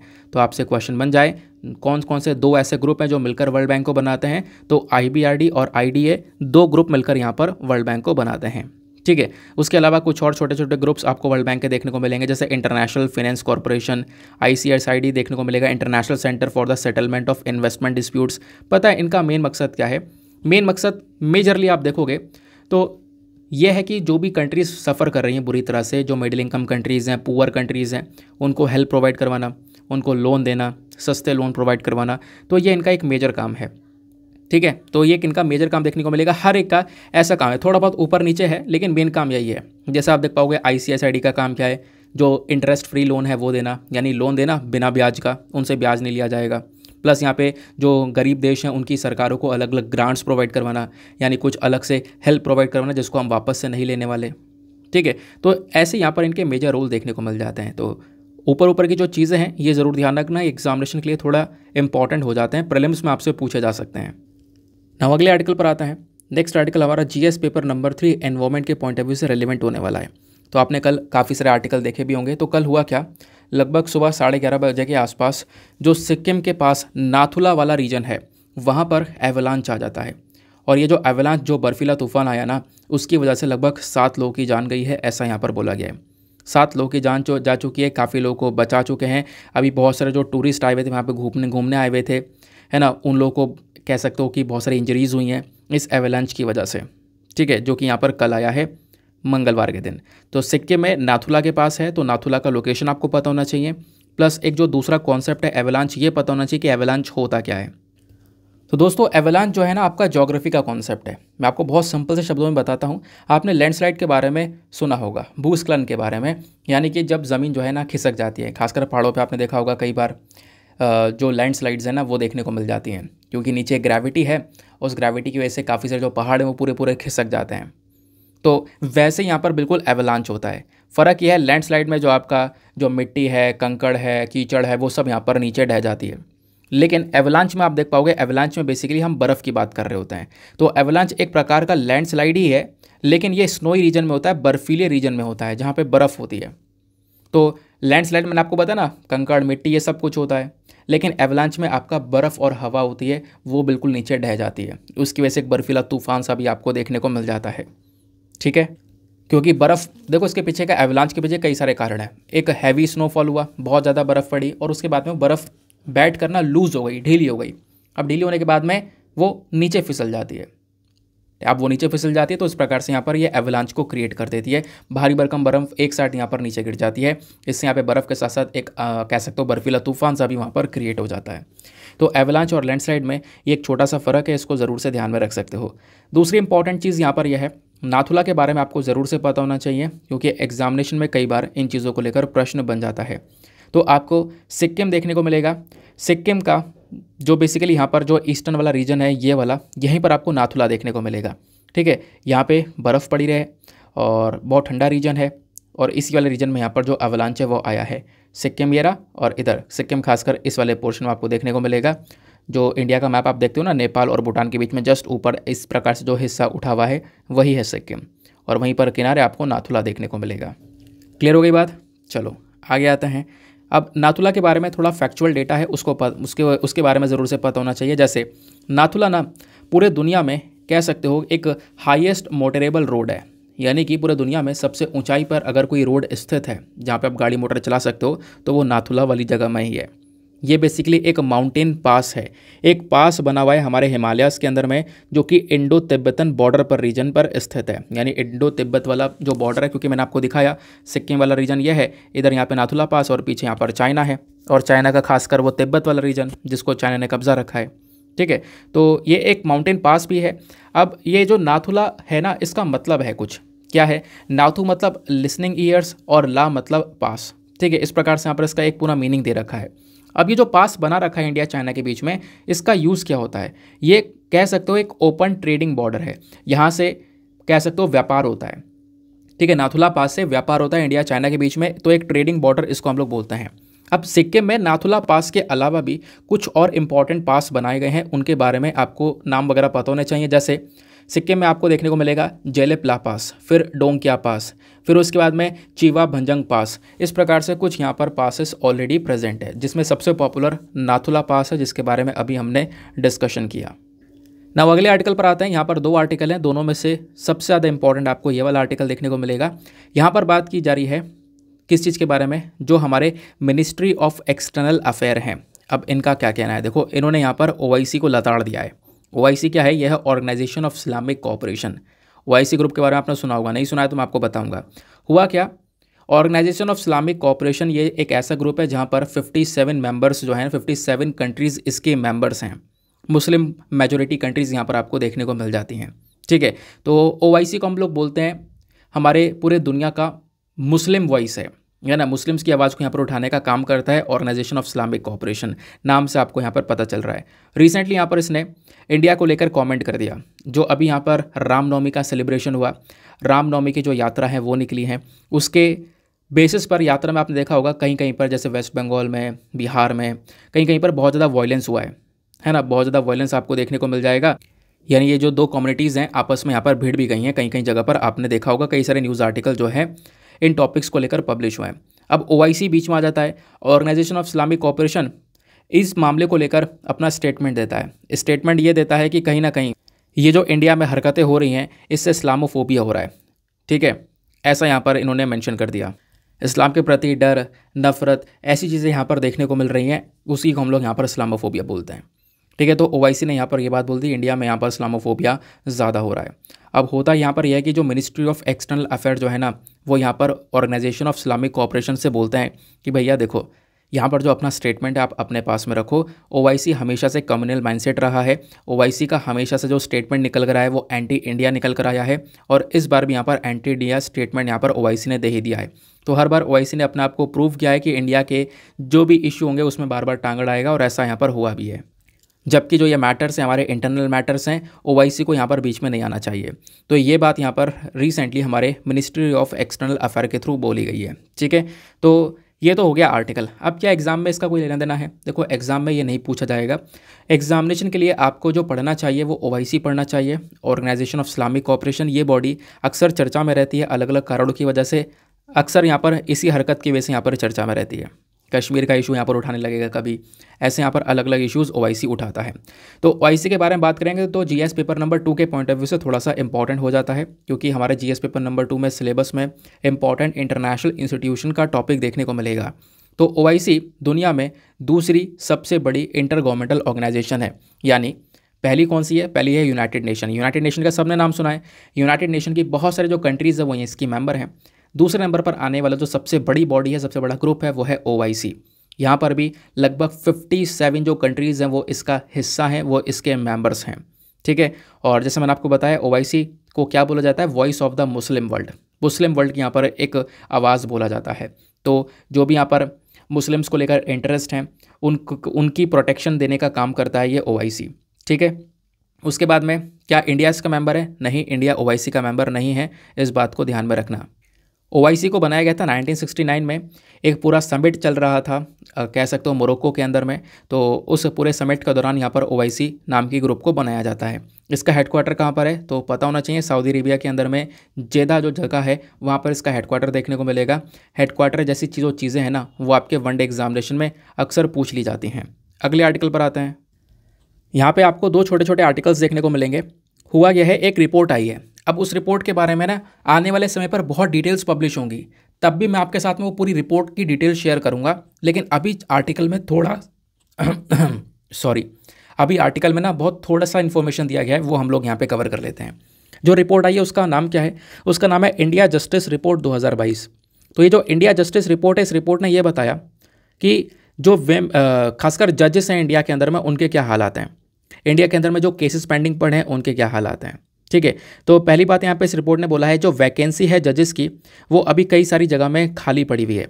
जजेस की वैकेंसीज खाली पड़ी हुई हैं, जजेस को अपॉइंट नहीं किया जा रहा है, और जजेस को अपॉइंट ना करने की वजह से इंडिया में जो पेंडेंसी ऑफ केसेस है वो भी इंक्रीज़ होते चले जा रहे हैं। यानी कि जो केसेस हैं वो पेंडिंग पड़े हुए हैं। तो इस रिपोर्ट ने यह बताया कि दिसंबर 2022 तक का अगर हम देखें, दिसंबर 2022 तक, तो हमारे हाई कोर्ट्स की जो जजेस की स्ट्रेंथ होनी चाहिए, यानी कि हाई कोर्ट्स में लगभग 1108 के आसपास जज होने चाहिए, लेकिन इंडिया में आज के समय पर केवल और केवल 778 के आसपास जजेस हैं, यानी कि 778 जजेस ही आपको देखने को मिल जाते हैं। और ऐसे यहाँ पर इस रिपोर्ट ने ये बोला कि हाई कोर्ट की बात छोड़ो, हम बात करेंगे सबऑर्डिनेट कोर्ट की। तो सबऑर्डिनेट कोर्ट के अंदर में भी लगभग 19,288 जो जजेस हैं वो प्रेजेंट हैं, लेकिन यहाँ पे स्ट्रेंथ कितनी होनी चाहिए, 24,000 के आसपास होनी चाहिए, 24,631 के आसपास होनी चाहिए। तो जितनी स्ट्रेंथ होनी चाहिए उसके कंपैरिजन में काफ़ी कम जजेस अवेलेबल हैं, ऐसा यहाँ पर बोला गया। यानी बाकी सारी जो वैकेंसीज है वो खाली पड़ी हुई हैं जजेस की, और उन वैकेंसीज के खाली होने की वजह से एक नुकसान भी हो रहा है कि हमारे देश में जो केसेस पेंडिंग पड़े हुए हैं उनकी संख्या भी बढ़ती जा रही है, और कुछ कुछ केसेस इतने ज़्यादा पुराने हो चुके हैं, कोई हद ही नहीं है। इवन यहाँ पर इस रिपोर्ट ने मेंशन किया है कि हाई कोर्ट के अंदर में, खासकर उत्तर प्रदेश में आप देखोगे तो उत्तर प्रदेश के हाई कोर्ट में सबसे ज़्यादा केसेस पेंडिंग पड़े हुए हैं, और कुछ केसेस ऐसे हैं जो कि 11-11 साल पुराने हैं। फिर वेस्ट बंगाल दूसरे नंबर पर आता है जहाँ पर केसेस 10-10 साल पुराने केसेस पड़े हुए हैं। तो सबसे पुराने केसेस उत्तर प्रदेश में है, फिर सेकंड नंबर पर वेस्ट बंगाल आता है। और सबसे कम पेंडिंग केसेस कहाँ पर हैं, तो सबसे कम पेंडिंग केसेस त्रिपुरा, सिक्किम जैसे स्टेट्स में है, त्रिपुरा, सिक्किम और मेघालय में। यहाँ पर पेंडिंग केसेस बहुत कम है, मतलब अगर कम समय के भी हैं, कोई 2 साल पुराना है, कोई 1 साल पुराना है, तो उस प्रकार से यहाँ पर थोड़े कम देखने को मिल जाते हैं। लेकिन प्रॉब्लम यही है कि जो जजेस हैं इनकी संख्या कम है। हालांकि आप 2018 के कंपैरिजन में देखोगे तो थोड़ा बहुत जजेस का इंप्रूवमेंट हुआ है, लेकिन फिर भी जिस लेवल पर होना चाहिए था जजेस का अपॉइंटमेंट उस लेवल पर नहीं हो पाया है, वो बात इस रिपोर्ट में बताई गई है। फिर उसके बाद में जो केसेस आ जाते हैं हाई कोर्ट के अंदर में, तो बोला जा रहा है सबऑर्डिनेट कोर्ट से ज़्यादा जो केसेस है वो हाई कोर्ट निपटा रहा है। हाई कोर्ट ज़्यादा केसेस को साफ करता हुआ नजर आ रहा है, मतलब केसेस को ख़त्म करता नजर आ रहा है ना। सबऑर्डिनेट केट में जो केसेस है वो लंबे चल रहे हैं, वहाँ पर इतनी जल्दी निपट नहीं रहे हैं। तो हाई कोर्ट में थोड़ा तेज़ी से काम हो रहा है, लेकिन बस खाली इंप्रूवमेंट यही होना था कि हमारे जजेस की संख्या बढ़ जाती तो हम थोड़ा बहुत जो ये पेंडेंसी ऑफ केसेस है इसको थोड़ा सा कंट्रोल कर पाते। अब उसके अलावा एक कंप्लेंट और की गई इस रिपोर्ट में, ये बोला गया कि अगस्त 2022 में आप देखोगे तो लगभग हमारे देश में 21,000, ध्यान रखना 21,014 के आसपास कोर्ट हॉल हैं। 21,014 यहाँ पर कोर्ट वाले हॉल आपको देखने को मिलेंगे, जबकि हमारे पास में जजेस की संख्या 24,000 के आसपास है। तो इसमें आप कह सकते हो जजेस की संख्या बहुत ज़्यादा है और कोर्ट हॉल्स जो हैं आज के समय पर वो बहुत कम है। तो कहीं ना कहीं यहाँ पर कोर्ट हॉल्स की भी कमी देखने को मिलेगी। दिल्ली, वेस्ट बंगाल, उत्तराखंड में आप देखोगे तो यहाँ पे कोई कोर्ट हॉल है ही नहीं। यहाँ पे बहुत सारे जो जजेस हैं वो खाली पड़े हुए हैं, उनके पास में कोई कोर्ट हॉल नहीं है। ठीक है, तो वो चीज़ यहाँ पर मेंशन की गई है, तो वो कहाँ से परफॉर्म करेंगे। तो ये बात यहाँ पर इस रिपोर्ट ने बताई है कि आखिरकार हमारे इस पूरे जस्टिस सिस्टम में क्या क्या प्रॉब्लम्स नज़र आ रही हैं। वैसे मैं ऐसे टॉपिक कई बार ऐसे एडिटोरियल पहले भी डिस्कस कर चुका हूँ, आपको याद होगा, आप इस पर कई बार आंसर राइटिंग भी कर चुके हो कि पेंडेंसी ऑफ केसेस क्यों देखने को मिल रहे हैं, जजेस की कमी क्यों है, ये हम ऐसे टॉपिक कई बार डिस्कस कर चुके हैं। अब इस रिपोर्ट के बारे में थोड़ा सा बात कर लेते हैं। ये जो इंडियन जस्टिस रिपोर्ट आई है ना, ये अलग अलग जो प्लेटफॉर्म्स उन्होंने मिलकर यहाँ पर इसको बनाया है। ठीक है, इसमें जो दक्ष के साथ साथ कॉमनवेल्थ ह्यूमन राइट है, उसके बाद में आप कह सकते हो कि सेंटर फॉर सोशल जस्टिस है, विधि सेंटर फॉर लीगल पॉलिसी है, इन सब ने मिलकर कोलैबोरेशन कर इस रिपोर्ट को पब्लिश किया है। ठीक है, अब ये जो रिपोर्ट है ये तो इस रिपोर्ट का पार्ट 1 था। इसी रिपोर्ट के पार्ट 2 में एक बात और कवर की गई है। क्या बोला गया है? मोर वेमेन जजेस at district courts than in high courts. ठीक है, यानी जो हमारी डिस्ट्रिक्ट कोर्ट है ना, वहाँ पर महिला जो जज हैं उनकी संख्या ज़्यादा है, जबकि हाई कोर्ट के अंदर महिला जज कम देखने को मिलेंगी। इवन मेंशन ये भी किया गया कि बिहार, त्रिपुरा, मणिपुर, मेघालय, उत्तराखंड, ये कुछ ऐसे स्टेट्स हैं जहाँ पर इनके हाई कोर्ट्स में कोई भी महिला जज है ही नहीं, कोई भी वेमेन जज नहीं है। तो ये चीज़ यहाँ पर मेंशन की गई है। हालांकि यहाँ पर वेमेन जज की जब बात आती है तो सिक्किम एक ऐसा स्टेट देखने को मिलेगा जहाँ पर इनके हाई कोर्ट में 3 महिला जज हैं और इसके बेसिस पर सिक्किम टॉप पर है। जबकि ये कुछ ऐसे स्टेट्स हैं, जैसे मैंने आपको बताया, ये ऐसे स्टेट्स हैं जहाँ पर इनके हाई कोर्ट में कोई भी महिला जज है ही नहीं। तो कहने का मतलब है कि अगर आप ओवरऑल परसेंटेज देखोगे तो जो हमारे डिस्ट्रिक्ट कोर्ट होते हैं तो डिस्ट्रिक्ट कोर्ट में लगभग 35% के आसपास वेमेन जज देखने को मिल जाती हैं। लेकिन जो हमारे हाई कोर्ट्स हैं, हाई कोर्ट्स के अंदर केवल और केवल वेमेन जजेस का 13% का जो प्रेजेंस है वो देखने को मिल रहा है। तो मतलब वेमेन जो हैं वो अभी के समय पर हाई कोर्ट्स में इनकी संख्या बहुत ज़्यादा कम है, ऐसा यहाँ पर बोला गया। ठीक है, तो एक मोटी मोटी रिपोर्ट थी, मैंने मोटा मोटा जो इंपॉर्टेंट कंटेंट है वो आपको समझा दिया है। अगले आर्टिकल पर आते हैं। नेक्स्ट वर्ल्ड पेज पर आएंगे, देखेंगे दुनियादारी में क्या चल रहा है। तो दुनियादारी के पॉइंट ऑफ व्यू से इकलौता आर्टिकल काम का है वो है ये वाला। यहाँ पर क्या बोला जा रहा है, फिनलैंड ने ज्वाइन कर लिया है नाटो को, और फ्रंट पेज पर भी एक छोटा सा आर्टिकल पब्लिश हुआ है कि नाटो में एक नया सदस्य ऐड हो चुका है। अभी तक ये जो नाटो है यानी कि नॉर्थ अटलांटिक ट्रीटी ऑर्गेनाइजेशन, इसमें टोटल 30 मेंबर्स हुआ करते थे, 30 कंट्रीज़ हुआ करती थी। अब फिनलैंड इसमें ऐड हो चुका है, तो टोटल ये 31 हो चुके हैं। आने वाले समय में, भविष्य में और भी कंट्रीज़ यानी स्वीडन वगैरह भी इसमें ऐड हो सकता है, बट अभी केवल फिनलैंड ऐड हुआ है, तो केवल 31 कंट्री हो चुकी हैं नाटो के अंदर में। बात क्लियर हो गई। अब देखो हुआ क्या है, फिनलैंड इधर से नाटो को ज्वाइन कर चुका है, उधर से रशिया ये बोल चुका है कि फिनलैंड ने जो अभी करा है ना, नाटो को ज्वाइन किया है, इससे यूक्रेन कॉन्फ्लिक्ट बढ़ सकता है। क्योंकि मामला तो यही था ना, मामला यही था जिसके चक्कर में रशिया यूक्रेन का वॉर हुआ। इवन यहाँ पर यूक्रेन भी नाटो को ज्वाइन करना चाहता था, रशिया यूक्रेन को ये करने से मना कर रहा था। अब इसी चक्कर में तो वॉर हो गया कि अगर यहाँ पर यूक्रेन नाटो को ज्वाइन करना चाहेगा तो हम अटैक कर देते हैं, यूक्रेन को ही कब्जा लेंगे, बात खत्म। हम ये नहीं चाहते कि नाटो को यहाँ पर कोई, यानी रशिया ये नहीं चाहता कि रशिया के आसपास के जो पड़ोसी देश हैं वो नाटो को ज्वाइन करें, क्योंकि नाटो को ज्वाइन करना मतलब अमेरिका के पक्ष में सारे कंट्रीज चले जाना। और अगर यहाँ पर मान लो फिनलैंड नाटो को ज्वाइन कर चुका है, तो इसका मतलब अमेरिका अब फिनलैंड के बॉर्डर पर आकर बैठ जाएगा, यानी कि रशिया के जस्ट पास में आकर बैठ जाएगा।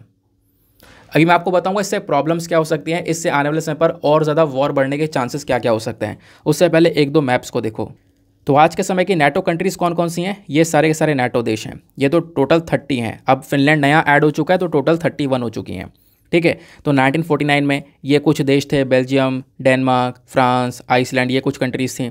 फिर 1952 से लेकर 1990 में ये कुछ देश ऐड हुए, 1999 में कुछ और कंट्रीज़ ऐड हुई। फिर यहाँ पर साल 2004 से लेकर 2009 के बीच में कुछ और देश ऐड हुए, 2017 से 2020 में कुछ और कंट्रीज़ ऐड हो गई।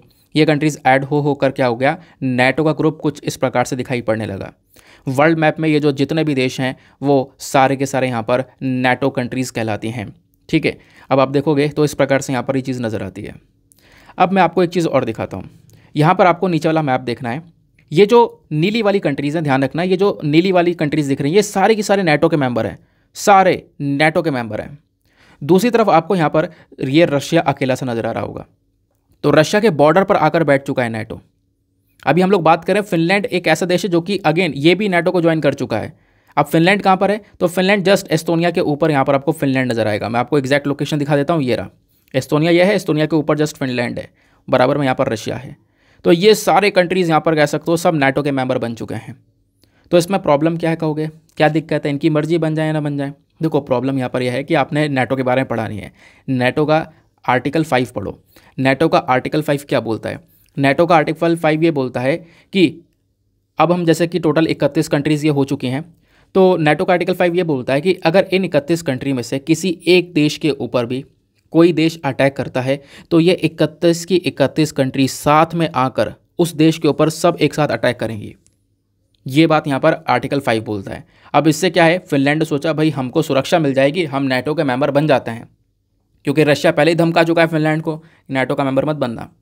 अब ये नाटो का मेंबर बनेगा तो इससे क्या होगा, अब बन भी चुका है कि अगर रशिया ने फिनलैंड के ऊपर अटैक किया तो ये सारी की सारी 31 कंट्रीज़ एक्टिवेट हो जाएंगी, सब 31 कंट्रीज़ मिलकर रशिया के ऊपर अटैक करने लगेंगी। और यही यहाँ पर रशिया नहीं चाहता, ठीक है, क्योंकि ऑब्वियस ही बात है 31 कंट्री एक तरफ, एक देश एक तरफ, इससे बहुत ज़्यादा प्रॉब्लम भी बढ़ जाएंगी। और एक चीज़ ये भी है ना कि रशिया शुरू से ये नहीं चाहता, क्योंकि इसी वजह से रशिया ने यूक्रेन को नाटो ज्वाइन करने से मना कर दिया था। ठीक है, यहाँ पर आप देखोगे रशिया है, इधर यहाँ पर यूक्रेन है, यूक्रेन को नाटो ज्वाइन करने से रोक रखा था, क्योंकि अगर यूक्रेन नाटो को ज्वाइन करेगा तो अगेन यहाँ पर कह सकते हो अमेरिका जो है ना यहाँ पे बॉर्डर पर आकर बैठ जाएगा। और कभी भी कोई कॉन्फ्लिक्ट होता है तो इससे रशिया अगर इधर से घुमा के अटैक करेगा ना, तो ये सारी की सारी 31 कंट्रीज मिलकर रशिया पे अटैक करेंगे। तो रशिया अपनी टेरिटरी को बचाने की कोशिश कर रहा है, बट फिनलैंड ने यहाँ पर इसको ज्वाइन कर लिया, तो इसकी वजह से आने वाले समय पर यूक्रेन कॉन्फ्लिक्ट और ज़्यादा बड़े लेवल पर हो सकता है, ऐसा यहाँ पर रशिया की साइड से बोला गया। ठीक है दोस्तों, बात क्लियर हो गई। अब जितनी भी बातें मैंने आपको बताई हैं वो आप यहाँ पर स्क्रीन पर देख सकते हो कि नाटो का आर्टिकल 5 क्या बोलता है, ये मैंने आपको समझा दिया है।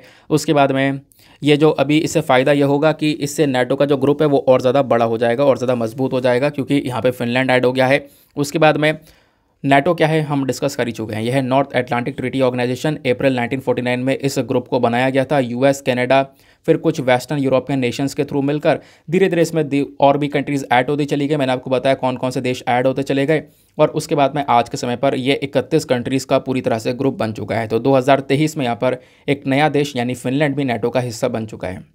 नेटो का हेडक्वार्टर कहाँ पर है? तो बेल्जियम में। ध्यान रखना, बेल्जियम के अंदर में ब्रसेल्स। काफ़ी सारे लोग यही बोल देते हैं कि यूएस में है नेटो का हेडक्वार्टर, ऐसा नहीं है, बेल्जियम के ब्रसेल्स में है ये नेटो का हेडक्वार्टर। ठीक है, तो ये हो गया आर्टिकल हमारा समाप्त। नेक्स्ट आर्टिकल पर आते हैं। उसके बाद हमारे बिजनेस सेक्शन पर एक छोटा सा आर्टिकल देखने को मिलेगा जो काम का है। काम का आपको केवल यही आर्टिकल देखने को मिलेगा। जैसे अभी आपने थोड़ी देर पहले पढ़ा था ना कि वर्ल्ड बैंक ने इंडिया की जो ग्रोथ रेट है उसको कट कर दिया है, वैसे यहाँ पर एडीबी यानी कि एशियन डेवलपमेंट बैंक ने भी इंडिया की ग्रोथ रेट को थोड़ा सा कट कर दिया है। एशियन डेवलपमेंट बैंक ने भी बोला है कि 2023-24 के अंदर में जो भारत की ग्रोथ होगी वो 6.4% से जाएगी, जबकि एशियन डेवलपमेंट बैंक ने पहले ये बोला था कि 2023-24 के अंदर में भारत 7.2% से ग्रो कर सकता है। तो इन्होंने भी क्या कर दिया, जो अपना अंदाजा है 7.2 से कम करके 6.4% तक ये लेकर आ चुके हैं। तो ग्रोथ रेट यहाँ पर इंडिया की एडीबी बैंक ने कम कर दी है, इस वजह से चर्चा में है। तो ये चीज़ें बार बार चर्चा में रहती हैं, ये परसेंटेज ऊपर नीचे होते रहते हैं दोस्तों, इसके ऊपर बिल्कुल भी ध्यान मत रखना, मैंने आपसे पहले ही बोला है। बस एक छोटा सा पॉइंट ज़रूर ध्यान रखना यहाँ पर एशियन डेवलपमेंट बैंक। और मैं आपको बता दूं ऐसे क्वेश्चन बनते रहते हैं, क्योंकि अभी 2022 की बात है, आपसे पूछ लिया गया था कि एशियन इंफ्रास्ट्रक्चर इन्वेस्टमेंट बैंक का इंडिया मेंबर है या नहीं है, ऐसे सवाल बन गए थे, याद आ रहा होगा। और पिछले साल की बात है, पिछले साल लेटेस्ट जो प्रीलिम्स हुआ है वहीं पर पूछा गया था। तो आपको यहाँ पर एशियन डेवलपमेंट बैंक के बारे में ज़रूर से पता होना चाहिए। तो एशियन डेवलपमेंट बैंक कौन सा बैंक है? देखो, ये एक ऐसा बैंक है जिसको 1966 में बनाया गया था। 68 मेंबर्स जो है इस पूरे बैंक को ओन करते हैं, यानी 68 मेंबर्स जो है यहाँ पर इस बैंक का हिस्सा हैं, जो कि 49 अलग अलग जगह से निकल कर आते हैं, यानी ये कंट्रीज़ जो हैं। इनका मेन काम क्या है कि जो भी एशिया वाला रीजन है, यहाँ पर जो भी गरीब देश हैं, जो पॉवर्टी है उसको यहाँ पर ख़त्म करना, एशिया वाले रीजन में अलग अलग देशों को लोन्स प्रोवाइड करवाना, टेक्निकल असिस्टेंस देना, सपोर्ट प्रोवाइड करवाना, इन्वेस्टमेंट करना, इकोनॉमिक डेवलपमेंट करना, ये सारा काम एशियन डेवलपमेंट बैंक का है। ठीक है, यानी कि जो एशिया और पैसिफिक वाला रीजन है इसकी ग्रोथ के ऊपर यहाँ पर ये एशियन डेवलपमेंट बैंक फोकस करता है। बोला यह जाता है कि 31 दिसंबर 2019 तक का समय देखोगे तो उस समय तक जो एशियन डेवलपमेंट बैंक है ना, इसके 5 बड़े बड़े शेयर होल्डर्स हैं, 5 बड़े बड़े ऐसे देश जिनका एक मेजर कंट्रीब्यूशन है, मेजर कंट्रोल है इस एशियन डेवलपमेंट बैंक के अंदर में। तो पहला है यूएस का 15.6% का शेयर है। फिर उसके बाद में दूसरा चाइना है, चाइना का 6.4% का शेयर है। इंडिया का 6.3% का, ऑस्ट्रेलिया का 5.8% का। तो यहाँ पर इंडिया भी एक बहुत बड़ा रोल निभाता है एशियन डेवलपमेंट बैंक में। ध्यान रखना, इंडिया भी यहाँ पर इसका एक महत्वपूर्ण मेंबर है। बाकी एक रेलिवेंट चीज़, इसका हेडक्वार्टर कहाँ पर है? तो फिलीपींस के अंदर में जो मनीला है, यहाँ पर इसका हेडक्वार्टर देखने को मिल जाएगा। ये आपका वनडे एग्जामिनेशन के लिए इंपॉर्टेंट हो जाता है। तो ये थे आज के हमारे सारे के सारे शॉर्ट आर्टिकल्स। अब हम चलते हैं अपने एडिटोरियल डिस्कशन पर। ना दोस्तों, एडिटोरियल पर हमारे पास में 2 आर्टिकल काम के हैं। एक ये वाला है, थोड़ा सा इसको डिस्कस करेंगे, और थोड़ा सा यहाँ पर हम ऊपर वाले को डिस्कस करेंगे। यहाँ पे कुछ खास चीज़ें नहीं है, बट जो मेन बातें हैं वो मैं आपको यहाँ पर ज़रूर से बताने वाला हूँ कि एग्जैक्टली राइटर क्या मेंशन करते हैं कि हमें चाइना से क्या क्या सीखना चाहिए अपने इकोनॉमी को इम्प्रूव करने के लिए। वो थोड़ी सी यहाँ पर चर्चा की गई है, ठीक है, वो हम डिस्कस करेंगे। लेकिन आपको पता होगा हमेशा एडिटोरियल डिस्कशन से पहले हम एक मेंस का क्वेश्चन लेते हैं। तो आज का मेंस का क्वेश्चन थोड़ा हट कर है, मतलब आज हम मेंस के क्वेश्चन से संबंधित कोई डिस्कशन नहीं करेंगे, एक अलग से पॉइंट है। हुआ यह है कि लिथियम रिजर्व को लेकर काफ़ी चर्चा हुई है पिछले कुछ समय पर। अभी 3-4 दिन पहले मैंने एक आर्टिकल डिस्कस भी किया था, लिथियम रिजर्व्स के बारे में आपको समझाया था। अभी रिसेंटली जम्मू एंड कश्मीर के रियासी डिस्ट्रिक्ट के अंदर में भारत को एक बहुत बड़ा लिथियम रिजर्व का भंडार भी मिला है। तो मैं चाहता हूँ कि इसके ऊपर आप एक बार आंसर राइटिंग कर लो, ताकि आपका एक और जो पॉइंट है, एक और जो पोर्शन है, वो अच्छी तरीके से तैयार हो जाए। तो आज का मेंस का क्वेश्चन इसी बेसिस पर है।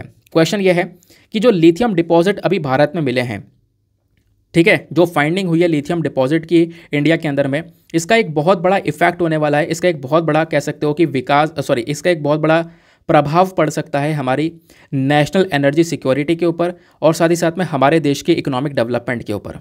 हिंदी में रीड कर देता हूँ। भारत में जो लिथियम जमा की खोज की गई है ना, उससे देश की ऊर्जा सुरक्षा, साथ ही साथ में आर्थिक विकास, इस पर काफ़ी प्रभाव पड़ सकता है। आपका यहाँ पर इसमें क्या सोचना है? 250 शब्दों में आंसर लिखना, और आंसर लिखने के बाद में कहाँ पे सबमिट करना है? टेलीग्राम पर जाना, सर्च बॉक्स में लिखना Deepak Yadav education mains answer writing, आपको वहाँ पे फुल फॉर्म लिखना है। मेरा टेलीग्राम चैनल मिलेगा, 50,000 से ज़्यादा लोग वहाँ पर जुड़े हुए हैं। आप भी मेरे साथ में जुड़कर अपने आंसर्स को लिख सकते हो। आंसर लिखकर जब सबमिट करोगे तो एक छोटा सा काम और करना है, एटलीस्ट सभी लोगों को 2-2 आंसर्स रिव्यू करने हैं, 15 मिनट लगेंगे, 2 आंसर्स आप रिव्यू कर सकते हो, आपको बहुत फ़ायदे होंगे। कुछ इंपॉर्टेंट पॉइंट्स मिलेंगे अपने नोट्स में इंक्लूड करने के, सामने वाले के आंसर में अगर कोई मिस्टेक होती तो आप उनको बता सकते हो कि यहाँ पर आपको इंप्रूवमेंट की आवश्यकता है। ठीक है, चलो अब आते हैं हम लोग अपने एडिटोरियल पर। आज जो सबसे पहला और बहुत काम का एडिटोरियल है वह है ये वाला। अरुल जॉर्ज स्कैरिया ने लिखा है इस आर्टिकल को। इनका क्या कहना है, इन्होंने यहाँ पर एडिटोरियल में एक नए कॉन्सेप्ट के बारे में चर्चा की है जिसका नाम है कंट्रोल डिजिटल लैंडिंग। हम इसके बारे में भी समझेंगे, कॉपीराइट इश्यूज़ के बारे में यहाँ पर इस आर्टिकल में चर्चा की गई है। सबसे पहली चीज़ जो आपको पता होनी चाहिए वो यह है, राइटर ये बोलते हैं कि अभी ना एक टसल चल रहा है, एक विवाद चल रहा है अमेरिका के अंदर में। अमेरिका के अंदर में देखो अलग अलग जो पब्लिशर्स हैं, जैसे पब्लिशर्स क्या करते हैं, अपनी किताबों को पब्लिश करते हैं, तो 4 पब्लिशर एक तरफ और दूसरी तरफ यहाँ पर IA मतलब यहाँ पर इंटरनेट आर्चिव, IA मतलब इंटरनेट आर्चिव, और इधर यहाँ पर 4 बुक के पब्लिशर, इनमें बीच में लड़ाई चल रही है। अब आप कहोगे चलो बुक के पब्लिशर तो हमें समझ में आ गए जिन्होंने बुक छापी है, अब ये बताओ ये इंटरनेट आर्चिव क्या है। इंटरनेट आर्चिव बेसिकली एक डिजिटल लाइब्रेरी है। ठीक है, एक डिजिटल लाइब्रेरी है जहाँ पे बहुत सारा कंटेंट अवेलेबल है फ्री में, आप फ्री में वहाँ पर एक्सेस कर सकते हो। कई सारी किताबें, मिलियंस ऑफ किताबें, web pages, audio recording, videos, millions of images, ये सब कुछ यहाँ पर इस डिजिटल लाइब्रेरी में नज़र आएगा। तो ये जो 4 पब्लिशर है इनकी किताब भी यहाँ पर अवेलेबल है। तो इनका कहना यहाँ पर यह है कि जब लोग डिजिटली और फ्री में यहाँ पर इस लाइब्रेरी से किताबों को यहाँ पर पढ़ रहे हैं तो इससे इनकी किताबें मार्केट में नहीं बिक रही हैं, तो इससे क्या हो रहा है, इन पब्लिशर्स को फाइनेंशियली लॉस हो रहा है, फाइनेंशियली यहाँ पर इनके ऊपर एक इम्पैक्ट पड़ रहा है। ये बात यहाँ पर इन पब्लिशर्स ने मेंशन की है। इसको लेकर ये पूरा का पूरा टसल अभी US के अंदर चल रहा है। अब क्या हुआ, इंटरनेट आर्काइव के ऊपर में यहाँ पर केस किया गया, तो इन्होंने क्या कर दिया, इन्होंने बोला कि देखो अभी आपने सुना नहीं है, दुनिया भर में एक नया कॉन्सेप्ट है कंट्रोल्ड डिजिटल लैंडिंग का, तो हम यही चीज़ कर रहे हैं। तो हम समझेंगे कि आखिरकार ये कंट्रोल डिजिटल लैंडिंग होती क्या है, जिसका सहारा अभी इंटरनेट आर्काइव ने लिया है। ठीक है, आओ अब शुरुआत करते हैं कि एग्जैक्टली क्या क्या हुआ। तो ये जो टसल चल रही है, एक जो ऑनगोइंग टसल आपको देखने को मिल रही है अमेरिका के अंदर में, तो इसमें 4 पब्लिशर एक तरफ हैं और इधर यहाँ पर दूसरी तरफ इंटरनेट आर्काइव जो कि एक नॉट फॉर प्रॉफिट ऑर्गेनाइजेशन है ना, प्रॉफिट कमाने का इनका कोई मकसद नहीं है, एक डिजिटल लाइब्रेरी है, यहाँ पे बहुत सारा कंटेंट आपको डिजिटली अवेलेबल मिल जाता है। अब ये इंटरनेट आर्काइव कितना बड़ा है, अब यहाँ पे कुछ डेटा दिया है राइटर ने, अब इससे हिसाब लगा सकते हो ये कितना बड़ा होगा। इस इंटरनेट आर्काइव में 735 बिलियन के आसपास वेब पेजेस हैं, 41 मिलियन यहाँ पर बुक्स हैं, उसके बाद में 14.7 मिलियन ऑडियो रिकॉर्डिंग्स हैं, 8.4 मिलियन वीडियोज़ हैं, 4.4 मिलियन इमेजेस हैं, 8,90,000 सॉफ्टवेयर प्रोग्राम्स हैं। तो इस पूरे के पूरे डिजिटल लाइब्रेरी में इतना कंटेंट भरा पड़ा है। ठीक है, तो यहाँ पे आप थोड़े ही समय में ये सारा का सारा कंटेंट डिजिटली एक्सेस भी कर सकते हो, सारी इन्फॉर्मेशन ले सकते हो, आप आराम से यहाँ पर बिंदास घर में बैठकर पढ़ सकते हो। अब मान लो यहाँ पर ये जो कंटेंट के ओरिजिनल क्रिएटर्स हैं, जिन्होंने ओरिजिनली खूब मेहनत करके बनाया है, बुक्स को पब्लिश किया है, तो उनको यहाँ पर कहीं ना कहीं लगता है कि हमारा लॉस हो रहा है, लोग हमारी बुक्स को परचेज़ नहीं करेंगे तो हमारे पब्लिशर्स कमाएंगे कैसे, क्योंकि लोग डिजिटली ये सारी चीज़ें डिजिटली अवेलेबल हैं, वो डिजिटली यहाँ पर ले लेते हैं, फ्री में पढ़ लेते हैं। ठीक है, तो ये बात यहाँ पर बोली गई है।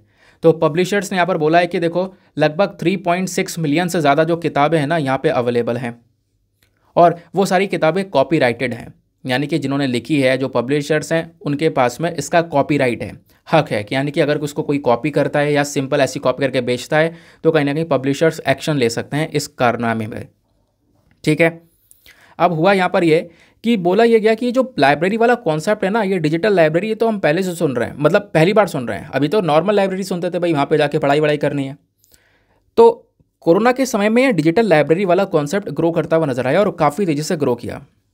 अब पब्लिशर्स यहाँ पे लगातार इस डिजिटल लाइब्रेरी यानी IA से आर्ग्यू करते हैं और बोलते हैं कि कहीं ना कहीं इन्होंने पब्लिशर्स के जो कॉपीराइट राइट्स हैं ना, जो इनके पास में हक हैं कानूनी तौर पर, यहाँ पे इनके जो राइट्स हैं उनका वॉयलेशन किया है। ऐसी बात यहाँ पे पब्लिशर ने बोली है। जैसी पब्लिशर ने ये बात बोली तो IA ये बोलता है ये हमने कॉपीराइट का वॉयलेशन नहीं किया है, ये बेसिकली एक कंट्रोल डिजिटल लैंडिंग वाला कॉन्सेप्ट है, CDL, control digital lending. Control digital lending क्या होता है? कंट्रोल डिजिटल लैंडिंग कहीं ना कहीं कह सकते हो एक ऐसा तरीका है जहाँ पे आप किसी के कंटेंट को यूज़ कर सकते हो फेयर पर्पज़ के लिए, कि आप सही तरीके से यूज़ कर रहे हो। तो इसी का सहारा लेकर यहाँ पर आईए ने बोला है कि ये कंट्रोल डिजिटल लेंडिंग है, इससे हम बहुत सारी पब्लिक की मदद कर रहे हैं और ये चीज़ कहीं ना कहीं जो यूनाइटेड स्टेट्स के कॉपीराइट वाले लॉज हैं उस कानून के अंदर में फेयर यूज़ वाली कैटेगरी में आता है, यानी आप ये यूज़ कर सकते हो। ये बात यहाँ पर आईए ने बोली है। अब इसी के बेसिस पर आपको समझना होगा ये कंट्रोल डिजिटल लेंडिंग होती क्या है, ये कॉन्सेप्ट समझना होगा। आईए का जो ये कंट्रोल डिजिटल लेंडिंग वाला मॉडल है ना, इसमें क्या होता है, इसमें आप क्या कर सकते हो कि सबसे पहली बात आपके पास में ये जो सीडीएल मॉडल होता है इसमें जो लाइब्रेरीज़ हैं वो डिजिटाइज हो जाती हैं। ठीक है, इस मॉडल के अंदर में जो लाइब्रेरीज़ हैं वो अपने मटेरियल को डिजिटाइज कर देती हैं, जो भी मटेरियल लाइब्रेरी में प्रेजेंट है उसको डिजिटली अवेलेबल करवा दिया, अपने कलेक्शन का सारा मटेरियल डिजिटल अवेलेबल करवा दिया। और ये चीज़ कहीं ना कहीं यहाँ पर ये जो सीडीएल वाला पूरा मॉडल है ये यूएस के कॉपीराइट के अंदर में फेयर यूज़ वाली कैटेगरी में आता है कि हमने डिजिटाइज किया है लोगों की हेल्प करने के लिए, पब्लिक इंटरेस्ट के पर्पज़ से हमने ये काम किया है।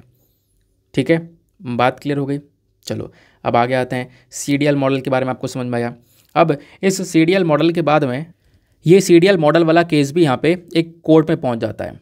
कौन सा कोर्ट है, यह है सदर्न डिस्ट्रिक्ट ऑफ न्यूयॉर्क। ठीक है, सदर्न डिस्ट्रिक्ट ऑफ न्यूयॉर्क का जो बेसिकली डिस्ट्रिक्ट कोर्ट है वहाँ पे ये केस जाता है। तो उस कोर्ट ने यहाँ पर इस केस को रूल करते हुए बोला है कि जो ये डिजिटल लाइब्रेरी ने यानी कि इंटरनेट आर्काइव ने ये जो एक्टिविटी की है इससे डेफिनेटली जो पब्लिशर्स के राइट्स है उसको वॉयलेट किया है। ये जो हरकत है फेयर यूज़ में नहीं आती है। ठीक है, ये कहीं ना कहीं यहाँ पर कंटेंट ऐसे डिजिटाइज कर दिया, इससे एक तरीके से नुकसान हुआ है इन पब्लिशर्स को, तो ये कहीं ना कहीं वॉयलेशन है, ऐसा यहाँ पर बोला गया। ठीक है, अब उसके बाद में आपको एक बात और समझनी होगी। यहाँ पे बोला गया है सीडीएल और पब्लिक इंटरेस्ट क्या है, CDL and the public interest, यानी कि कंट्रोल डिजिटल लेंडिंग और पब्लिक इंटरेस्ट में क्या मैटर है। बोला ये क्या कि देखो जो लाइब्रेरियंस है ना, इनसे यहाँ पर काफ़ी सारी बातचीत की गई और उन्होंने ये समझाया कि देखो हम लोग क्या करते हैं, हम लोग तो फिजिकल कॉपीज़ को देते हैं और लाइब्रेरी से फिजिकल कॉपी देना कुछ समय के लिए लोग इंसान ले जाते हैं, पढ़ते हैं, फिर उसके बाद में वापस कर देते हैं। यही कॉन्सेप्ट चलता है, यही इंडिया की यूनिवर्सिटीज़ में चलता है। ऐसी तो चलती है लाइब्रेरी, आप जाते हो वहाँ पर बुक इशू करवाते हो और कुछ समय तक पढ़ते हो और वापस से ले जाकर वो बुक उस लाइब्रेरी में दे देते हो। लेकिन कोरोना के समय में, उस पेंडेमिक के समय में ये जो फिजिकल लाइब्रेरीज हैं ये बंद हो जाती हैं और धीरे धीरे यहाँ पर ये जो कॉन्सेप्ट है ये ऑनलाइन आ जाता है। अब आप कोई भी किताब हो आप आराम से अपने स्मार्टफोन पे या टैबलेट पे रीड कर सकते हो ना। ये जो सीडीएल है ये कहीं ना कहीं यहाँ पर कह सकते हो एक पॉजिटिव रिस्पॉन्स निकल कर आया। ये कॉन्सेप्ट कहीं ना कहीं पॉजिटिवली ट्रेंड करने लगा क्योंकि यहाँ पर शहर के साथ साथ गांव वाले एरियाज़ में भी लोगों तक यहाँ पर ये जो किताबें हैं पहुँचने लगी। तो बोला गया कि सीडीएल यार एक पब्लिक इंटरेस्ट वाली बात है। कई सारे डिसेबल लोग हैं, है ना, अक्षम हैं चलने में, लेकिन वो पहुंच नहीं पा रहे हैं, है ना, उन्होंने अच्छे से पढ़ाई वगैरह की हुई है, उनको पढ़ना है, तो कहीं ना कहीं यहाँ पर वो भी कहीं ना कहीं आप कह सकते हो कि ऑनलाइन ये सारी चीज़ें एक्सेस कर पा रहे हैं। तो डेफिनेटली बोला गया कि ये तो एविडेंसली प्रूवन है कि जो सीडीएल है इसने बहुत सारा फ़ायदा पहुँचाया है, बहुत सारी जो किताबें हैं वो यहाँ पे लोगों तक पहुँचाई हैं। ये तो यहाँ पर डेफिनेटली एक फ़ायदा देखने को मिला है। लेकिन कहीं ना कहीं यहाँ पर जो भी यहाँ पे कॉपीराइटेड कंटेंट है उनको यहाँ पे नुकसान होना, तो ये चीज़ के ऊपर भी थोड़ा फोकस करना पड़ेगा। भले यहाँ पर ये पब्लिक इंटरेस्ट में हो, लेकिन आपको थोड़ा ये भी देखना होगा कि वो किसी कॉपीराइटेड वाले को हार्म कर रहा है या नहीं कर रहा है। अब उसके बाद में राइटर ने इंडिया और सीडीएल का रिलेशन समझाया कि देखो सीडीएल और पब्लिक इंटरेस्ट समझाया मैंने आपको, अब इंडिया और सीडीएल का कॉन्सेप्ट यहाँ पे बताया गया है। इन्होंने ये बोला कि देखो इंडिया के पास में अभी भी यहाँ पर जो सीडीएल इनिशिएटिव वो बड़े लेवल पर नहीं है। कुछ ही यूनिवर्सिटीज़ के अंदर ये थोड़ा बहुत इनिशिएटिव देखने को मिलेगा जहाँ पे उन्होंने अपना सारा कंटेंट डिजिटाइज कर रखा है, यानी कि सारा जो भी वहाँ पे अवेलेबल है उसको डिजिटली अवेलेबल करवा रखा है, लेकिन ज़्यादा कुछ यहाँ पे अवेलेबल अभी है नहीं। तो हमें यहाँ पर इसके बारे में थोड़ा रिमाइंड करना होगा और समझना होगा इस कॉपीराइटेड सिस्टम को, क्योंकि कॉपीराइटेड सिस्टम हमेशा जो कॉपीराइटेड होल्डर्स होता है, यानी कि जिसका कंटेंट है जो कॉपी किया गया है उसकी सुरक्षा करने के बारे में बात तो करता है, लेकिन इक्वली आपको जो खासकर कॉपीराइटेड वर्क है ना उसके जो यूज़र हैं यानी कि जो यूज़ कर रहे हैं उनकी भी सुरक्षा करनी पड़ती है। प्लस यहाँ पे जो पब्लिक इंटरेस्ट है वो भी ध्यान में रखना पड़ता है। तो आपको हर तरीके से चीज़ों को ध्यान में रख कर आगे चलना पड़ेगा। तो यहाँ पर पब्लिक इंटरेस्ट वाली चीज़ है, पब्लिक इंटरेस्ट को भी ध्यान में रखना होगा कि मेजॉरिटी ऑफ पब्लिक को यहाँ पर एक फ़ायदा हो रहा है। जो डिसेबल पर्सनस हैं वो यहाँ पर नहीं पहुँच पा रहे थे, उनको यहाँ पे फ़ायदा हो रहा है, उनको भी यहाँ पर वो ये चीज़ें एक्सेस कर पा रहे हैं। ठीक है, तो उन चीज़ों को भी यहाँ पे ध्यान में रखना होगा, उनके राइट्स को भी ध्यान में रखना होगा। उसके बाद यहाँ पर किसी चीज़ की सुनवाई करनी होगी, वो यहाँ पर बोला गया। ठीक है, आगे आते हैं नेक्स्ट आर्टिकल पर। अब जो अगला आर्टिकल है ये आपको देखने को मिलेगा, अरुण मायरा साहब ने लिखा है। तो ये ऑथर हैं ट्रांसफॉर्मिंग सिस्टम के। अब यहाँ पे इन्होंने मेंशन किया है इकोनॉमिक्स के बारे में, और खासकर इकोनॉमी के बारे में। इन्होंने बोला है कि जो इंडिया की इकोनॉमी है ना, इंडिया के अंदर में जो खासकर इकोनॉमिस्ट हैं, अर्थशास्त्री जो लोग हैं, उनको यहाँ पर कुछ कुछ चीज़ें सीखनी होंगी चाइना से कुछ लेसन्स लेने होंगे। तो वो लेसन्स बस खाली इतना ही इंपॉर्टेंट कॉन्सेप्ट है कि चाइना से क्या लेसन्स लेने चाहिए हमें, वही केवल काम का है इस पूरे आर्टिकल में। तो पहले राइटर क्या बोलता है उसको समझते हैं। राइटर का कहना यह है कि हमारी जो भारत सरकार है ना, वो 3 बड़े बड़े इकोनॉमिक चैलेंजेस से, इन चुनौतियों से सफ़र कर रही है। पहला, जो महंगाई है उसका मैनेजमेंट करना, ठीक है, जो ब्याज स्तर है उसको प्रॉपर मैनेज करना, ब्याज किस लेवल पर देना है, इसका मैनेजमेंट कर पाना थोड़ा मुश्किल है। दूसरा यहाँ पर आप कह सकते हो जो चैलेंज है वो है बायलेटरल और मल्टीलेटरल ट्रेड एग्रीमेंट करना, ठीक है, यानी कि जो व्यापार को लेकर एग्रीमेंट किया जाता है ना, उसको यहाँ पर निभा पाना। जो हमारे फार्मर्स हैं उनकी जो सुरक्षा है, उनके जो हित है उसमें बात करना, इसमें लेकर हमारे दूसरा एक सबसे बड़ा चैलेंज है इकोनॉमी में जो फेस करना पड़ता है। जो तीसरा चैलेंज यहाँ पर आता है वो है सिटीजन्स, हमारे जो देश के नागरिक हैं उनके लिए रोज़गार लेकर आना, एक अच्छी खासी इनकम है, बस ऐसा नहीं कि रोज़गार किसी भी इनकम पे, एक अच्छी इनकम पे यहाँ पर लोगों को रोज़गार देना। ये 3 सबसे बड़े इकोनॉमिकल चैलेंज आपको इंडिया के अंदर में देखने को मिलेंगे और हमारी सरकार इन चैलेंजेस से सफ़र कर रही है। और हमारे देश में जो इकोनॉमिस्ट है ना, जो अर्थशास्त्री हैं, उनके पास में इसका कोई प्रॉपर या सिस्टमेटिक सोल्यूशन नहीं है, ऐसा आप कह सकते हो, ठीक है। बहुत सारे इकोनॉमिस्ट बट चुके हैं, कोई क्या सोच रहा है, कोई क्या सोच रहा है, सबके जो थिंकिंग है आपस में यहाँ पर टकरा रही हैं, लेकिन प्रॉपर यहाँ पर कोई सोल्यूशन इसका निकल कर नहीं आया है। लेकिन हमें करना क्या चाहिए, जो इन्फ्लेशन है, जो महंगाई है ना, आप देखोगे है ना, ये महंगाई है, एम्प्लॉयमेंट है, ये जो सबसे बड़े बड़े प्रॉब्लम्स आज के समय पर हमारी इंडियन इकोनॉमी के अंदर में देखने को मिल रहे हैं, इसको हम थोड़ा बहुत इंप्रूव कर सकते हैं। कैसे? जैसे वर्कर की जो इनकम है, लोगों की जो इनकम है, उसको हमें थोड़ा प्रायोरिटी देना होगा। इससे यहाँ पर क्या होगा, एम्प्लॉयमेंट भी जनरेट कर रहे हैं, इनकम भी अच्छी मिल रही है, लोगों की जो परचेजिंग पावर है यानी खरीदने की क्षमता है वो भी यहाँ पर बढ़ती चली जा रही है, ठीक है। अब क्या होता है, राइटर बोलते हैं कि अगर हमारे पास में कोई सोल्यूशन नहीं आ रहा है तो हम चाइना से कुछ लेसन्स ले सकते हैं, चाइना से कुछ चीज़ें हम सीख कर आगे बढ़ सकते हैं। तो और इस चीज़ के ऊपर बहुत सारे इकोनॉमिस्ट जो हैं वो अग्री भी करते हैं, और उनका अग्री करना इसलिए सही है क्योंकि आप देखोगे कि चाइना की जो ग्रोथ है ना, वो एक बहुत बड़े लेवल की, और आज के समय पर चाइना अमेरिका को टक्कर दे रहा है।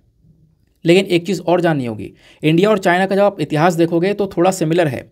चाइना और भारत दोनों ने अपनी इकोनॉमी को, यानी कि अपना जो दुनिया भर का व्यापार है, वो सेम समय पर खोला था, सेम समय पर दुनिया भर में व्यापार करना स्टार्ट किया था आज से 35 साल पहले। आज से 35 साल पहले दोनों एक ही लेवल पर थे इकोनॉमी के मामले में, व्यापार के मामले में। आज व्यापार में चाइना नंबर 1 पर आ रहा है, जो कि दुनिया भर में अपने ट्रेड को फैला चुका है। इंडिया काफ़ी पीछे रह गया है। उसके पीछे का रीज़न क्या है? उसके पीछे का रीज़न है चाइना का इन्वेस्टमेंट। चाइना ने भरपूर मात्रा में इन्वेस्टमेंट किया है अपने अलग अलग कंट्रीज़ के अंदर में। दोनों ही देशों की सिमिलर सिचुएशन थी आज से 35 साल पहले। इंडस्ट्रियल टेक्नोलॉजीज़ भी सेम थी, सब कुछ सेम था। लेकिन तब से, उसके बाद से हुआ क्या, चाइना कैसे आगे बढ़ गया? क्योंकि चाइना ने बहुत सारा फॉरेन इन्वेस्टमेंट को अट्रैक्ट किया। बाहर से जो बहुत सारा निवेश है चाइना ने अपने देश में मंगाया, और बहुत सारे देशों ने इन्वेस्टमेंट किया भी। इंडिया से ज़्यादा इन्वेस्टमेंट चाइना में होने लगा, ज़्यादा पैसा आने लगा, ज़्यादा ग्रोथ होने लगी, ज़्यादा तेज़ी से ग्रो होने लगे। और एक समय ऐसा आया कि भारत से 5 से 10 गुना ज़्यादा इन्वेस्टमेंट चाइना में आ रहा था। और चाइना इसी की वजह से, इसी पैसे की मदद से, इसी इन्वेस्टमेंट की वजह से चाइना एक इंडस्ट्री और टेक्नोलॉजी के सेक्टर में पावर हाउस बनकर निकल कर आया, और करेंट समय पर यह अमेरिका को टक्कर दे रहा है, ठीक है। तो जो वेस्टर्न कंट्रीज़ हैं वो भी आज के समय पर चाइना के जाल में फंसी पड़ी हैं व्यापार में, क्योंकि बहुत सारे जो देश हैं, दुनिया भर के जो देश हैं, वो कहीं ना किसी चीज़ को लेकर चाइना के ऊपर डिपेंडेंट है। चाहे आप इंडिया के एग्जाम्पल लो, इंडिया भी काफ़ी सारी चीज़ों को लेकर चाइना के ऊपर डिपेंडेंट है, ठीक है। अब चाइना में आप देखोगे उस समय पर इंडिया चाइना में वेज रेट भी एक ही था, लोगों की मजदूरी भी थी, बट अभी यहाँ पर चाइना में जो वेज रेट है वो भी इम्प्रूव हो चुका है, और दुनिया भर से अभी भी जो इन्वेस्टमेंट है वो चाइना में लगातार बढ़ता जा रहा है। और इवन यहाँ पर अगर दुनिया भर के जो देश हैं वो चाइना को देखते हैं पहले इन्वेस्टमेंट के लिए, और दूसरे नंबर पर वियतनाम को देखा जाता है। वियतनाम भी एक ऐसा देश है जिसको, जो कि बहुत सारे देश प्रेफर करते हैं चाइना की। जैसे आप जापान को देखोगे या वेस्टर्न कंट्रीज़ को देखेंगे, वो इंडिया से ज़्यादा इन्वेस्टमेंट के लिए वियतनाम को प्रेफर कर रहे हैं। वियतनाम में बहुत इन्वेस्टमेंट किया जा रहा है। क्यों? क्योंकि वियतनाम की इकोनॉमी, ठीक है, वो यहाँ पर कह सकते हो कि उनकी जो सोच है वो लगातार यहाँ पर ग्रोथ की तरफ बढ़ती चली जा रही है, ठीक है। वियतनाम का जो ग्रोथ है वो हमने पिछले कुछ समय पर बड़े लेवल पर देखा है, क्योंकि जब हम वियतनाम देश को देखते हैं ना, तो वियतनाम ने चाइना से बहुत कुछ सीखा। वियतनाम ने खुद से जो कमाया उसको इन्वेस्ट करना सीखा, लेकिन इंडिया में वो चीज़ यहाँ पर नहीं नजर आई है। वियतनाम में उसी इन्वेस्टमेंट से ह्यूमन डेवलपमेंट काफ़ी आगे आया, लोगों वियतनाम में पब्लिक हेल्थ के ऊपर प्रॉपर फोकस किया गया, बट इंडिया यहाँ पर इसमें थोड़ा सा पीछे रह गया है, तो वो चीज़ यहाँ पर मेंटेन करनी होगी। हमें भी यहाँ पर अपनी ग्रोथ के ऊपर, बेसिक ह्यूमन डेवलपमेंट के ऊपर फोकस करना पड़ेगा। ये जो घड़ी है ना, ये चलती रहेगी। राइटर बोलते हैं ये जो घड़ी है चलती रहेगी, कभी वापस नहीं आती है। और इंडिया का जो समय निकल गया, अब भी हमारे पास में वक्त है, काम करना चाहिए। भारत के जो पॉलिसी मेकर्स हैं, जो नीतियाँ बनाते हैं, उनको एक मजबूत सा सोल्यूशन ढूंढना होगा जिससे हमें यहाँ पर कुछ फ़ायदा हो सके।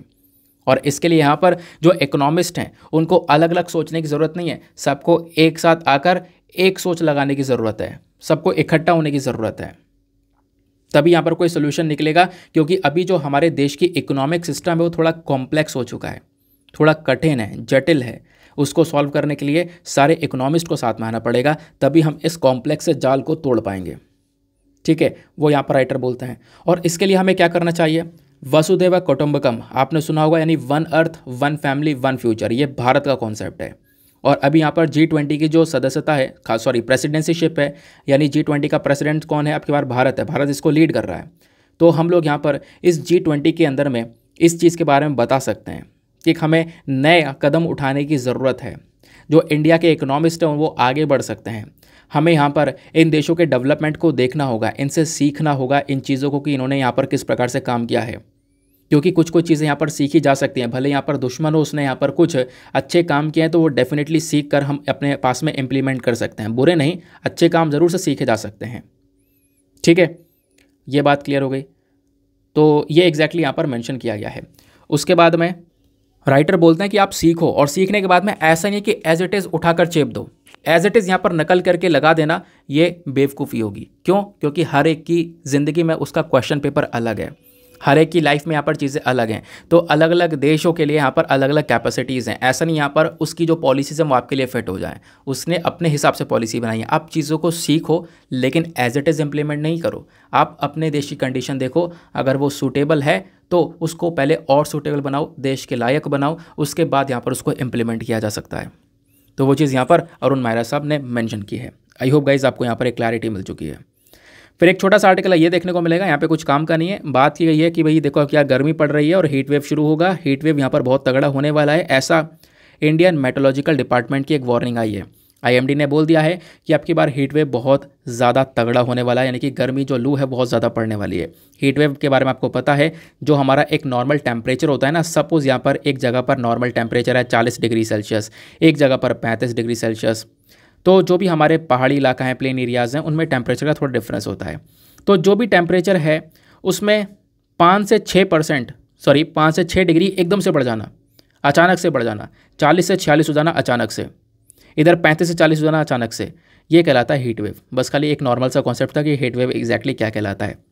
देखो ये कुछ ऐसे टॉपिक हैं जो अक्सर न्यूज़ में रहते हैं, आगे भी रहेंगे, तो इनमें टाइम वेस्ट करने की आवश्यकता नहीं है। मेरा काम यह है कि मैं आपको मेन से मेन कंटेंट प्रोवाइड करवाऊँ, कम से कम समय में ज़्यादा से ज़्यादा चीज़ें, ज़्यादा से ज़्यादा अखबार आपको प्रोवाइड करवा दूँ। अब फटाफट प्रीलिम्स वाले क्वेश्चन पर आते हैं। तो ये जो 2021 का पॉलिटी का प्रीवियस ईयर क्वेश्चन था, ये क्या बोलता है कि हमारे नीचे दिए गए ऑप्शन में से कौन सा एक सबसे इम्पॉर्टेंट फैक्टर है जो कि हमारे डेमोक्रेसी में, यानी हमारी लोकतंत्र में लिबर्टी की सुरक्षा करता है, स्वतंत्रता की सुरक्षा करता है। तो ऑप्शन है, कमिटेड जुडिशरी जो कि कमिटेड हो, यानी एक इंडिपेंडेंट जुडिशरी ना होना, ये चीज़ तो गलत है। एक कमिटेड जुडिशरी मतलब जो सरकार ने बोल दिया, जुडिशरी ने बोल दिया, सही है, तो ऐसा तो नहीं है। ये चीज़ तो देश में स्वतंत्रता को बनाए नहीं रख सकती, उसको यहाँ पर सुरक्षा नहीं दे सकती। दूसरा, सेंट्रलाइजेशन ऑफ पावर्स, किसी एक के साथ हाथ में सारी पावर होना, हमारी केंद्र सरकार के हाथ में सारी पावर होना, तो क्या वो लोगों की लिबर्टी का, यानी लोगों की जो स्वतंत्रता है उसकी सुरक्षा कर पाएगा? नहीं कर पाएगा। इलेक्टेड गवर्नमेंट होना, इलेक्टेड गवर्नमेंट तो बहुत प्रकार की होती हैं, स्टेट गवर्नमेंट हो गई, सेंट्रल गवर्नमेंट हो गई, तो क्या ये आपके स्वतंत्रता की सुरक्षा कर सकती है? ये भी नहीं कर सकती है। तो इसका सही उत्तर क्या है? Option number D, separation of powers. सब कुछ सही होगा जब पावर्स बटी होंगी, यानी कि लेजिस्लेटिव, एग्जीक्यूटिव, जुडिशरी, सबको अपना अलग अलग काम दिया गया है। लेजिस्लेटिव का काम है कानून बनाना, एग्जीक्यूटिव का उसको लागू करना, जुडिशरी का ये देखना सही से काम चल रहा है या नहीं चल रहा है, कोई उस कानून का उल्लंघन तो नहीं कर रहा है, उल्लंघन कर रहा है तो उसको सज़ा देना। तो इनकी पावर्स आपस में बटी हुई हैं, एक के हाथ में कोई पावर नहीं है। जुडिशरी यहाँ पर इंडिपेंडेंट है, तो ये कहीं ना कहीं आपकी स्वतंत्रता को, आपकी लिबर्टी को सुरक्षा दे सकता है। ठीक है, जब पावर्स का सेपरेशन होता है प्रॉपरली तब आपकी लिबर्टी सुरक्षित रह सकती है, अदरवाइज नहीं। तो ऑप्शन डी जो है वो इसका करेक्ट आंसर देखने को मिल जाएगा, separation of power. Separation of power एक इंपॉर्टेंट फीचर है हमारे डेमोक्रेसी का। डेमोक्रेसी तभी हो पाएगी जब एक सेपरेशन ऑफ पावर होगा। और ये तीनों जो चीज़ें ना, लेजिस्लेटिव, एग्जीक्यूटिव, जुडिशरी, ये तीनों एक दूसरे के प्रति रिस्पॉन्सिबल होती हैं। कोई अपनी मनमानी नहीं कर सकता। एक मनमानी करेगा, दो आ जाएंगे साथ में पकड़ लेंगे उसे कि तुम मनमानी नहीं कर सकते। सब एक दूसरे के प्रति यहाँ पर रिस्पॉन्सिबल आपको नजर आएंगे। ठीक है, आ जाते हैं हम अपने सेशन के एंड पर। तो मिलते हैं दोस्तों आप लोगों से अगले वीडियो में। आज के लिए bye bye, have a nice day, thank you and जय हिंद।